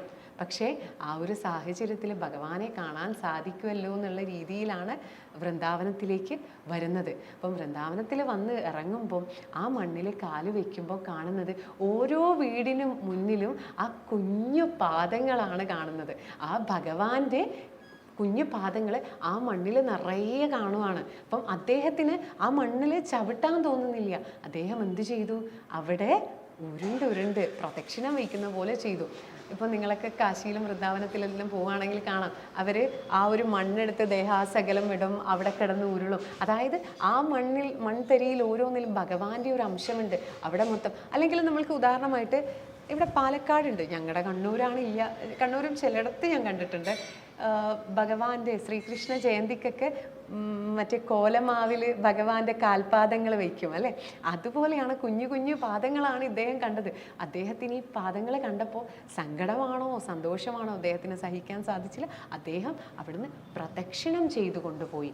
അതുകൊണ്ട് നമ്മുടെ വന്ദനം എന്നുള്ളതിന് ഉത്തമ ഉദാഹരണം, ഭഗവാനെ വന്ദിക്കുകയാണ് പ്രദക്ഷിണം ചെയ്യുന്നത് വഴി, അതിന് ഉത്തമ ഉദാഹരണം അക്രൂരരാണ്. പിന്നെ ദാസ്യം. ഒരു ഭക്തന് വേണ്ട ഏറ്റവും വലിയൊരു കാര്യം എന്ന് പറയുന്നത് ദാസഭാവമാണ്. അല്ല, ഞാൻ വലിയ ആളാണ്, ഞാൻ ഇങ്ങനെയാണ് അങ്ങനെയാണെന്നാണോ? അല്ല, ദാസഭാവമാണ് വേണ്ടത്. അതിന് ഉദാഹരണം ആരാണ്? ഭക്ത ഹനുമാനാണ് അല്ലേ. ഹനുമാൻ യുദ്ധമൊക്കെ ചെയ്തു, അയോധ്യയിലേക്ക് ശ്രീരാമചന്ദ്രൻ എത്തുകയൊക്കെ ചെയ്തു. ഹനുമാൻ എന്ത് നേട്ടമാണ് ഉണ്ടായിട്ടുള്ളത്? ഹനുമാന് ലങ്ക കിട്ടിയോ? വിഭീഷണന് കിട്ടി. സുഗ്രീവൻ രാജാവായി. മന്ത്രി ആരാണ്? ജാമ്പവാൻ. നളനൊക്കെ, അതായത് മറ്റുള്ളവർ സൈന്യാധിപന്മാരൊക്കെ ആയി. നമ്മുടെ ഹനുമാൻ എന്തെങ്കിലും പദവിയോ എന്തെങ്കിലും കിട്ടിയോ? ഒന്നും കിട്ടിയില്ല. അയോധ്യ കിട്ടിയോ? അതും ഇല്ല. ഹനുമാൻ എന്താ ഒരു നേട്ടം ഉണ്ടായിട്ടുള്ളത്? ഇല്ല അല്ലേ, ഒന്നും നേടിയില്ല. ഈ പറയണ നമ്മളുടെയൊക്കെ ഐഡൻറ്റിറ്റി എന്ന് പറയുന്നത് എന്താ? നമ്മുടെ പേരാണല്ലേ. ഇപ്പം ശ്രുതി എസ് നമ്പ്യാർ എന്ന് പറയുമ്പോൾ അതിൻ്റെ ഐഡൻറ്റിറ്റിയാണ്, ഓരോ ആളുടെ ഐഡൻറ്റിറ്റിയാണ് അവരുടെ നാമധേയം. സത്യത്തിൽ ഹനുമാൻ്റെ പേരെന്താണ്? ആഞ്ജനേയൻ എന്നാണല്ലേ. പക്ഷേ ലോകമാസകലം എന്താ വിളിക്കുക? ഹനുമാൻ്റെ അർത്ഥം എന്താ? താടി പൊട്ടിയവൻ എന്നാണല്ലേ. ചെറുപ്പത്തിൽ മാമ്പഴാണെന്ന് വിചാരിച്ചിട്ട് സൂര്യനെ പിടിക്കാൻ പോയ കഥ അറിയാലോ. അങ്ങനെ വജ്രായുധം കൊണ്ട് മുറിഞ്ഞതിൻ്റെ പേര്, ആ താടി മുറിഞ്ഞു, അതാണ് ഹനുമാൻ എന്നുള്ള പേര് കിട്ടാനുള്ള കാരണം. ആ പേരോ മര്യാദക്കില്ല അല്ലേ, താടി മുറിഞ്ഞവൻ എന്നുള്ള പേരാണ്. നമ്മുടെയൊക്കെ മുഖത്തൊരു പാടുള്ള ഉണ്ടെന്ന് വെച്ചോ, ആ പാടുള്ളവള് അല്ലെ, ആ കറുത്തവള് എന്ന് പറയുമ്പോൾ നമുക്കത് സഹിക്കുമോ അല്ലേ? ആ ഹനുമാൻ എന്നുള്ള നാമധേയത്തിലാണ് ഹനുമാൻ അറിയുന്നത്. അതായത് പ്രശസ്തിയില്ല, ഒരു സ്ഥാനമാനങ്ങളില്ല, യഥാർത്ഥ പേര് പോലും അല്ല അറിയപ്പെടുന്നത്. എന്നാലും അദ്ദേഹത്തിന് ആ ദാസഭാവമാണ്. അപ്പോൾ ഈ യുദ്ധമൊക്കെ കഴിഞ്ഞിട്ട് അയോധ്യയിൽ ഇങ്ങനെ രാജാവായിരിക്കുമ്പം 2 വർഷമൊക്കെ ആയി, ആരും അവിടെ വിട്ട് പോണില്ല. സുഗ്രീവനും പോണില്ല, ജാമ്പവാനും പോണില്ല. അപ്പം ശ്രീരാമചന്ദ്രൻ എന്ത് ചെയ്തു? ഇവർ പോയാലല്ലേ അവിടുത്തെ രാജ്യഭരണം നടക്കണ്ടേ. അപ്പോൾ ഇവരൊക്കെ പതിയെ പറഞ്ഞു വിട്ടു. അപ്പോൾ ഹനുമാനോട് പറഞ്ഞു, ഹനുമാനെ നീ പോകുന്നില്ലേന്ന്. അപ്പം ആ സമയത്താണ് നമ്മുടെ ഉപഹാരം നൽകുന്നതൊക്കെ നമ്മൾ രാമായണത്തിലൊക്കെ കേൾക്കും. നെഞ്ച് വിരിച്ച് കാണിച്ചു കൊടുക്കും. ആ നെഞ്ചിലിരിക്കുന്ന ഭഗവാനെയും ദേവിയെയും മാറ്റാൻ സാധിക്കുവാണെങ്കിൽ ഞാൻ ഇവിടുന്ന് പോകാം. അപ്പം ആ ദാസ്യഭാവത്തിന് ഏറ്റവും ഉത്തമമായ ഉദാഹരണം ഹനുമാൻ സ്വാമിയാണ്. അപ്പം അങ്ങനെ സഖ്യം എന്ന് പറയുമ്പം നമ്മുടെ സുഹൃത്ത് എന്നുള്ള അർത്ഥത്തിൽ അർജുനനാണ് അതിന് ഉദാഹരണം. അതായത് ഭഗവാന്റെ ഭക്തനാണെങ്കിൽ കൂടെ ഒരുപാട് ഭക്തന്മാരുണ്ടെങ്കിലും ആ ഭക്തന്മാരിൽ സുഹൃത്തായിട്ടുള്ളത് അർജുനനാണ്. അപ്പം ഒരിക്കൽ നാരദ മഹർഷി ഇങ്ങനെ, നാരദ മഹർഷിക്ക് അല്ലെങ്കിലും കുറച്ച് കുശുമ്പുണ്ട്. നാരദ മഹർഷി എല്ലാ ദിവസവും ഇങ്ങനെ കാണാണ് ഈ അർജുനൻ്റെ കൂടെ തന്നെയാണ് ഭഗവാൻ. അദ്ദേഹത്തിന് അങ്ങോട്ട് സഹിക്കുന്നില്ല. അപ്പം അദ്ദേഹം ഇങ്ങനെ വിചാരിക്കും, ഇവൻ എന്തിനാ ഈ എത്രയോ ഇതിലും വലിയ ഭക്തന്മാരുണ്ട്, എന്തുകൊണ്ട് ഭഗവാൻ ഇവൻ്റെ കൂടെ തന്നെ ഇങ്ങനെ നിൽക്കുന്നു? അപ്പം ഇതെന്തായാലും ഒരു ദിവസം ചോദിക്കണം എന്നുള്ള ഭാവേന നാരദ മഹർഷി നമ്മുടെ ഭഗവാന്റെ അടുക്കലേക്ക് പോവുകയുണ്ടായി. അപ്പം അങ്ങനെ എത്തിച്ചേർന്നപ്പോൾ കാണുന്ന കാഴ്ച എന്താണെന്ന് വെച്ചാൽ, ഒരാൾത്തറയിൽ ഇരിക്കുവാണ് കേട്ടോ. ഭഗവാന്റെ മടിയിൽ തല വെച്ചിട്ട് നമ്മുടെ അർജുനൻ കിടക്കുകയാണ്. ഇത് കണ്ടതും നാരദ മഹർഷിക്ക് അങ്ങോട്ട് ഇളയിൽ കോപങ്ങൾ ഇളകി. അടുത്ത് പോയിട്ട് ഭഗവാനോട് പറഞ്ഞു, അല്ല ഭഗവാനെ, ഇതെന്താ ഈ കാണുന്നത്? അതായത് നമ്മളിപ്പോൾ ഒരു അമ്പലത്തിൽ വരുമ്പം തിരുമേനി നമ്മുടെ വിഗ്രഹത്തിൻ്റെ അടുത്ത് ഇങ്ങനെ തലയും വെച്ച് കിടന്നുറങ്ങുന്ന കണ്ട അതുപോലെ നാരദ മഹർഷിക്ക് അങ്ങോട്ട് ദേഷ്യം വന്നു. സഹിക്കാൻ പറ്റുന്നില്ല. അദ്ദേഹമാണല്ലോ, ഞാനാണ് സദാ നേരം നാരായണ നാരായണ എന്ന് ജപിച്ചിരിക്കുന്നത്, ഞാനാണ് ഏറ്റവും വലിയ ഭക്തൻ എന്നുള്ളൊരു ഭാവം നമ്മുടെ നാരദ മഹർഷിക്കുണ്ട്. അപ്പം ചെന്നപ്പം ഭഗവാൻ പറഞ്ഞു, നാരദ നീ വിഷമിക്കണ്ട എന്ന് പറഞ്ഞിട്ട് അവിടെ കിടന്നപ്പോൾ അർജുനൻ്റെ ഒരു മുടിയിഴ ഭഗവാന്റെ ദേഹത്ത് വീണിട്ടുണ്ടായിരുന്നു കിടന്നപ്പോൾ. അതെടുത്തിട്ട് പറഞ്ഞു, നാരദ നീ ഇതൊന്ന് ചെവിക്കടുത്ത് വെച്ച് നോക്കുന്നു. അത് ചെവിക്കടുത്ത് വെച്ച് നോക്കുമ്പം കൃഷ്ണൻ ശരണം, അതായത് ഭഗവാൻ എന്നുള്ള ഭഗവാന്റെ പേര് തന്നെ ആ തൻ്റെ തലയിൽ നിന്ന് കൊഴിഞ്ഞു പോയ ആ മുടിയിൽ വരെ ഭഗവാനെയാണ് മന്ത്രിക്കുന്നത്. അപ്പം നാരദ മഹർഷിയോട് പറഞ്ഞു, ഞാൻ വസിക്കുന്നത് മുനിമാരുടെ അടുത്തോ അല്ലെങ്കിൽ വൈകുണ്ഠത്തിലോ ഒന്നുമല്ല, ഞാൻ എൻ്റെ ഭക്തന്മാരുടെ ഹൃദയത്തിലാണെന്ന് നാരദരോട് പറഞ്ഞു. അപ്പം ആ ഒരു സുഹൃത്ത്, ആ ഒരു സൗഹൃദത്തിന് ഏറ്റവും ഉത്തമ ഉദാഹരണം അർജുനനാണ്. ഒരുപാട് ഭക്തന്മാരുണ്ട് നമ്മൾക്കറിയാം. ഇപ്പം ഭഗവാന്റെ ഭക്തി, നമ്മളിപ്പോൾ ഭക്തിയുടെ പറയുമ്പം ഒരുപാട് ജാതിയിൽ, മൃഗജാതിയിൽ ഗജേന്ദ്രൻ, അസുരഗണത്തിൽ നമ്മുടെ പ്രഹ്ലാദൻ, രാക്ഷസന്മാരിൽ വിഭീഷണൻ, പിന്നെ ബാലന്മാരിൽ ധ്രുവൻ, മാർക്കണ്ഡേയൻ, സനകാദികൾ, അതുപോലെ തന്നെ ശുഗ മഹർഷി, നാരദ മഹർഷി, അങ്ങനെ ഒരുപാട് ഭക്തന്മാരുണ്ട്. അപ്പം പക്ഷേ നമ്മുടെ കുചേലനെ മറക്കാൻ പറ്റില്ല കേട്ടോ. കുചേല ഉണ്ട്, കുചേലനുണ്ട്, അങ്ങനെ ഒരുപാട് ഭക്തന്മാരുണ്ടെങ്കിലും സുഹൃത്ത് എന്നുള്ള നിലയിൽ അർജുനനാണ് പ്രാധാന്യം. അടുത്തത് പറയുന്നത് പാദസേവനമാണ്. പാദസേവനം എന്ന് പറഞ്ഞാൽ വേറെ ആരുമല്ല, ലക്ഷ്മി ദേവിയാണ്. സദാസമയം ഭഗവാന്റെ പാതാരവിന്ദം സേവിച്ചുകൊണ്ട് അദ്ദേഹത്തിൻ്റെ കാൽക്കലിരിക്കുന്ന ദേവിയാണ്. ദേവി അത്രയും വിനയമുള്ളൊരു ദേവി ഇല്ല എന്നാ പറയാം. അപ്പം ലക്ഷ്മി ദേവിയാണ് പാദസേവനത്തിന് ഉത്തമ ഉദാഹരണം. പിന്നീട് പറയുന്നത് എന്താ? ആത്മസമർപ്പണമാണ്. ആത്മസമർപ്പണം എന്ന് പറഞ്ഞാൽ മുഴുവനായിട്ട് നമ്മളെ അങ്ങ് ഭഗവാന് സമർപ്പിക്കാം. അപ്പം ആരാണ്? മറ്റാരുമല്ല, നമ്മുടെ മഹാബലി ഉണ്ടല്ലോ അല്ലേ? അപ്പം മഹാബലി മഹാബലി ഇങ്ങനെ ഒരു യാഗമൊക്കെ നമുക്കറിയാലോ കാര്യങ്ങൾ. അപ്പം നമ്മുടെ വാമന രൂപത്തിൽ ഭഗവാൻ വരുമ്പോൾ ശുക്രാചാര്യർ പറഞ്ഞു, ഹരിയാ വരുന്ന സൂക്ഷിച്ചോ എന്ന് പറഞ്ഞു. പക്ഷേ ഭഗവാൻ വരുന്നു എന്നറിഞ്ഞപ്പോൾ മഹാബലിക്ക് ഭയങ്കര സന്തോഷം ഉണ്ടായേ. ഇത്രയും വലിയ മഹാവിഷ്ണു ഭഗവാനാണ് ഒരു യാചകൻ അല്ലെങ്കിൽ ഒരു വാമനന്റെ വേഷത്തിൽ എൻ്റെ അടുത്ത് വരിക. ഇതിൽ പരം, അതായത് ആ ഒരു യജ്ഞം അല്ലെ പൂർത്തിയാണെങ്കിൽ ഒരു ബ്രാഹ്മണ കുമാരൻ അല്ലെങ്കിൽ ഒരു നമ്പൂതിരി വന്നാൽ മതി. പക്ഷെ അവിടെ എത്തിയിരിക്കുന്നത് ആരാ? ഭഗവാനാണ് വാമനനായിട്ട് വന്നില്ല. ഇതിൽ കൂടുതൽ എന്താണ് വേണ്ടത്? ഇപ്പം ശുക്രാചാര്യർ പറഞ്ഞുകൊണ്ടേ ഇരിക്കുന്നുണ്ട്. പക്ഷെ അതൊന്നും കേൾക്കാതെ സന്തോഷത്തോടെ മഹാബലി പറഞ്ഞു, താങ്കൾക്ക് എന്താണ് വേണ്ടത്? അപ്പം ഈ കുഞ്ഞു വാമനൻ പറഞ്ഞു, എനിക്ക് 3 അടിയേ വേണ്ടുള്ളൂ പറഞ്ഞു. അതിനെന്താ പറഞ്ഞു? അപ്പം ആദ്യത്തെ കാൽവയ്പിൽ ആകാശത്തിലുള്ള 7 ലോകങ്ങൾ, സ്വർഗലോകങ്ങൾ, ദേവലോകങ്ങളെല്ലാം ആദ്യത്തെ അടിയിൽ പോയി. രണ്ടാമത്തെ അടിയിൽ 7 ലോകങ്ങൾ, താഴോട്ടുള്ള പാതാളം, നാഗലോകങ്ങൾ, അങ്ങനെ ആ 7 ലോകങ്ങളും. മൂന്നാമത്തെ അടി വെക്കുമ്പോൾ വളരെ നിഷ്കളങ്കനായിട്ട് വാമനൻ ഇങ്ങനെ ചോദിച്ചു, ഞാൻ എവിടെയാ വയ്ക്കേണ്ടത്? സന്തോഷപൂർവ്വം നമ്മുടെ മഹാബലി തല കുനിച്ചു കാണിച്ചു അല്ലേ? അങ്ങനെ വെച്ചു. പക്ഷേ ഇവിടെ ആത്മസമർപ്പണം എന്ന് പറഞ്ഞാൽ നമ്മൾ എല്ലാ കാര്യങ്ങളും ത്യജിക്കും അല്ലേ? ഞാൻ എന്ന ആ ഒരു ഭാവം നമ്മളങ്ങോട്ട് വിട്ടുകൊടുക്കുമോ? നമ്മൾ ആരുടെയെങ്കിലും മുന്നിൽ നമ്മളങ്ങനെ തല താഴ്ത്തുവോ? ഇല്ല. അത് കൊടുക്കണമെങ്കിൽ അത്രയും നമ്മൾ ഈശ്വര ഭക്തിയുടെ ആ ഒരു ലെവലിലെത്തണം. അപ്പം ആ ഒരു ആത്മസമർപ്പണത്തിന് ഏറ്റവും ഉത്തമ ഉദാഹരണം എന്ന് പറയുന്നത് നമ്മുടെ മഹാബലിയാണ്. അപ്പം ഇതാണ് നവതാ ഭക്തി എന്ന് പറയുന്നത്, നവവിധ ഭക്തി. അപ്പം ഇങ്ങനെയേ ഭക്തി പാടുള്ളൂ എന്നൊന്നും ഇല്ല കേട്ടോ. നമ്മൾക്ക് പ്രാർത്ഥിക്കാം, ഭക്തിയോടെ പ്രാർത്ഥിക്കാം. അമ്പലത്തിൽ പോയാൽ നമ്മൾക്ക് ആ ഒരു ചൈതന്യം അനുഭവവേദ്യമാകും. അപ്പം ഇന്ന് ഈ ഒരു അമ്മയുടെ സവിധത്തിലെത്തിയിട്ട് എനിക്ക് ഈ ഒരു പ്രഭാഷണം നടത്താൻ സാധിച്ചതിൽ ഒരുപാട് സന്തോഷമുണ്ട്. അതിനു മുൻപായിട്ട് എൻ്റെ ഒരു അനുഭവം നിങ്ങളോട് പറയണമെന്നുണ്ട്. അപ്പം ഞാനൊക്കെ കുഞ്ഞായിരിക്കുമ്പോൾ, ഞാൻ കണ്ണൂർക്കാരിയാണ് കേട്ടോ. അപ്പം ഞങ്ങളുടെ നാട്, ഞാൻ അച്ഛൻ്റെ നാട്ടിലായിരുന്നു. അപ്പം ആ സമയത്ത് ഞങ്ങളുടെ നാട്ടിനടുത്ത് ഒരു ഗ്രാമത്തിൽ, ഞങ്ങളുടെ അവിടെ പോതി എന്ന് പറയും, പോതി പറയും. ഇവിടുത്തെ ഈ ഭദ്രകാളിയൊക്കെ പോലെ തെയ്യത്തിൻ്റെ പോതി എന്നൊക്കെ പറയും. തെയ്യമാണല്ലോ അവിടെ കൂടുതൽ. അപ്പം പോതിക്കുണ്ട് എന്ന് പറഞ്ഞിട്ട് ഒരു സ്ഥലമുണ്ട് ഞങ്ങളുടെയൊക്കെ വീടിനടുത്ത്. ഒരു വലിയൊരു കുളം പോലെയാണ്. അപ്പോൾ ഈ കുട്ടിക്കാലത്ത് അച്ഛൻ്റെയും അച്ഛമ്മയുടെയും കൂടെയാണ് താമസിച്ചത്. അച്ഛനും അമ്മയൊക്കെ മൈസൂരും വയനാടൊക്കെ ആയിരുന്നു. അപ്പം ഈ അച്ചാച്ചൻ്റെയൊക്കെ കഥകളൊക്കെ കേട്ട് വളർന്ന് അപ്പോൾ ഇങ്ങനെ കേൾക്കാൻ തുടങ്ങി. ഈ പോതിക്കുണ്ട് എന്ന് പറയുന്നത് അവിടെ നട്ടുച്ചയ്ക്ക് പോകാൻ പാടില്ല, അർദ്ധരാത്രിയിൽ പോകാൻ പാടില്ല, ദേവി അടയാഭരണ വിഭൂഷിതയായിട്ട് ഇങ്ങനെ വരും, കണ്ടാൽ പേടിച്ചു പോകും, നമ്മുടെ മനോനില തെറ്റും എന്നൊക്കെ പറയുമായിരുന്നു. അപ്പോൾ ഈ കുഞ്ഞു മനസ്സിൽ, ഞാനൊരു 5-ലോ 6-ലോ പഠിക്കുന്ന സമയമായിരിക്കും. അപ്പം എൻ്റെ മനസ്സിലിങ്ങനെ പോയാൽ ഒന്ന് കാണാൻ പറ്റുമോ, നമ്മൾ ഈ സിനിമയിലൊക്കെ കാണുന്ന ദേവിയല്ലേ. അപ്പം ആ ഭാഗത്ത് എൻ്റെ ഒരു സുഹൃത്തും ഉണ്ടായിരുന്നു. ഇപ്പം ഞായറാഴ്ച ദിവസങ്ങളിലൊക്കെ നമ്മൾ സ്കൂൾ വിട്ടാൽ കളിക്കുകയൊക്കെ ചെയ്യുമല്ലോ.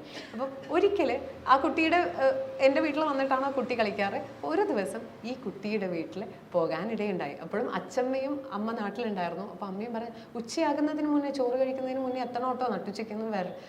റെഡി എന്ന് പറഞ്ഞു. എനിക്ക് ഈ കളിക്കാൻ പോകുന്നതിൻ്റെ ഇൻട്രസ്റ്റ് ആയിരുന്നില്ല. ഈ പോതിക്കുണ്ടിൽ എവിടെയെങ്കിലും ഈ പോതി ഭഗവതിയെ, ഭദ്രകാളിയെ കാണാൻ സാധിക്കുമോ എന്നുള്ളൊരു ആഗ്രഹമായിരുന്നു. അപ്പോൾ പോകുമ്പോഴൊക്കെ ഈ കുട്ടി നടക്കുമ്പോഴും എൻ്റെ കണ്ണ് മൊത്തം ഈ ഒരു ഭാഗത്തായിരുന്നു. അങ്ങനെ അവളുടെ വീട്ടിൽ കളിച്ചെങ്കിലും കളിക്കുമ്പോഴൊക്കെ ഈ ഒരു ഭാഗത്ത് നോക്കി നിന്നു. തിരിച്ച് ഉച്ചയാകുമ്പോൾ ഞാൻ തിരിച്ച് വീട്ടിലെത്തി. അപ്പം അമ്മ ചോദിച്ചു, ഇതെന്താ മുഖമൊക്കെ ഇങ്ങനെ കടന്നൽ കുത്തിയ പോലെ വീർത്തിരിക്കുന്ന? ഞാൻ പറഞ്ഞു, പോതീനെയും കണ്ടിട്ടില്ല, ആരെയും ഞാൻ കണ്ടിട്ടില്ല. എനിക്ക് ഭയങ്കര, നമ്മൾ വിചാരിക്കുന്നത് എന്താ, ഈ നട്ടുച്ചയ്ക്ക് ശരിക്കും പറഞ്ഞ പോലെ ആർക്കൊക്കെയോ ഇത് മാനസിക നിലയൊക്കെ ദേവിയെ കണ്ട് തെറ്റി അങ്ങനെയൊക്കെ പറയുന്ന കഥകളാണല്ലോ. അപ്പം ഞാൻ വിചാരിച്ചു കാണുമെന്നുള്ള പ്രതീക്ഷയിൽ പോയതാ, ഒന്നും കാണാൻ പറ്റില്ല. അപ്പം ഇന്ന് എൻ്റെ അമ്മ പറഞ്ഞു, ചിലപ്പം ഭഗവതി അവിടെ തന്നെ ഉണ്ടാകും, ഒരു പൂവായിട്ടോ പൂമ്പാറ്റയായിട്ടോ അതുപോലെ ഉണ്ടാകും, പക്ഷെ മോൾക്കത് കാണാൻ സാധിക്കില്ല എന്നുള്ളൂ. പിന്നീട് ഒരിക്കൽ ആ സവിധത്തിൽ മോൾക്ക് നേരെ കാണാൻ സാധിക്കുമെന്ന് പറഞ്ഞു. പക്ഷേ അന്ന് എനിക്ക് ആ ഒരു അർത്ഥം മനസ്സിലായിട്ടുണ്ടായില്ല. ഇന്ന് ആ അമ്മയുടെ മുന്നിൽ ഇരുന്നിട്ട് എനിക്ക് പ്രഭാഷണം നടത്താൻ, ഇപ്പം ഭദ്രകാളിയുടെ ഒരു സ്വരൂപം തന്നെ, ഞാൻ മറ്റ് ദേവീക്ഷേത്രങ്ങളിലും പ്രഭാഷണത്തിന് പോയിട്ടുണ്ട്. അന്ന് എൻ്റെ അമ്മ ഉദ്ദേശിച്ചത് ഇന്ന് എനിക്ക് ആ പൂർണ്ണ രൂപത്തിൽ ഇവിടെ കാണാൻ സാധിച്ചു. ആ ഒരു സന്തോഷമുണ്ട്. അങ്ങനെ ഞാൻ ആഗ്രഹിച്ച അമ്മയുടെ തിരുസന്നിധിയിൽ ഇപ്പം 2ാമത്തെ തവണയാണ് ഭഗവതിയുടെ നടയിൽ വന്നിട്ട് എനിക്ക് പ്രഭാഷണം നടത്താൻ സാധിച്ചത്. അന്ന് ഞാൻ ആ കുഞ്ഞു മനസ്സിൽ അമ്മയെ കാണണമെന്ന് ഒരുപാട് ആഗ്രഹിച്ചത് കൊണ്ടാവാം ഇന്ന് അമ്മയുടെ തിരുസന്നിധിയിൽ വെച്ചിട്ട് അമ്മയുടെ കഥകൾ പറയാനും ഭഗവാന്റെ കഥകൾ പറയാനൊക്കെയുള്ള ഒരു യോഗമുണ്ടായത്. അതിലുപരി ഒരുപാട് സന്തോഷം ഈ ഒരു പ്രഭാഷണ സമയത്ത് നിങ്ങളെല്ലാവരും ഇവിടെ എത്തിച്ചേർന്നതിൽ. ഈ ഒരു അവസരം തന്ന തിരുമേനിയോട് അകമഴിഞ്ഞ നന്ദി അറിയിക്കുന്നു. എല്ലാവർക്കും നമസ്തേ.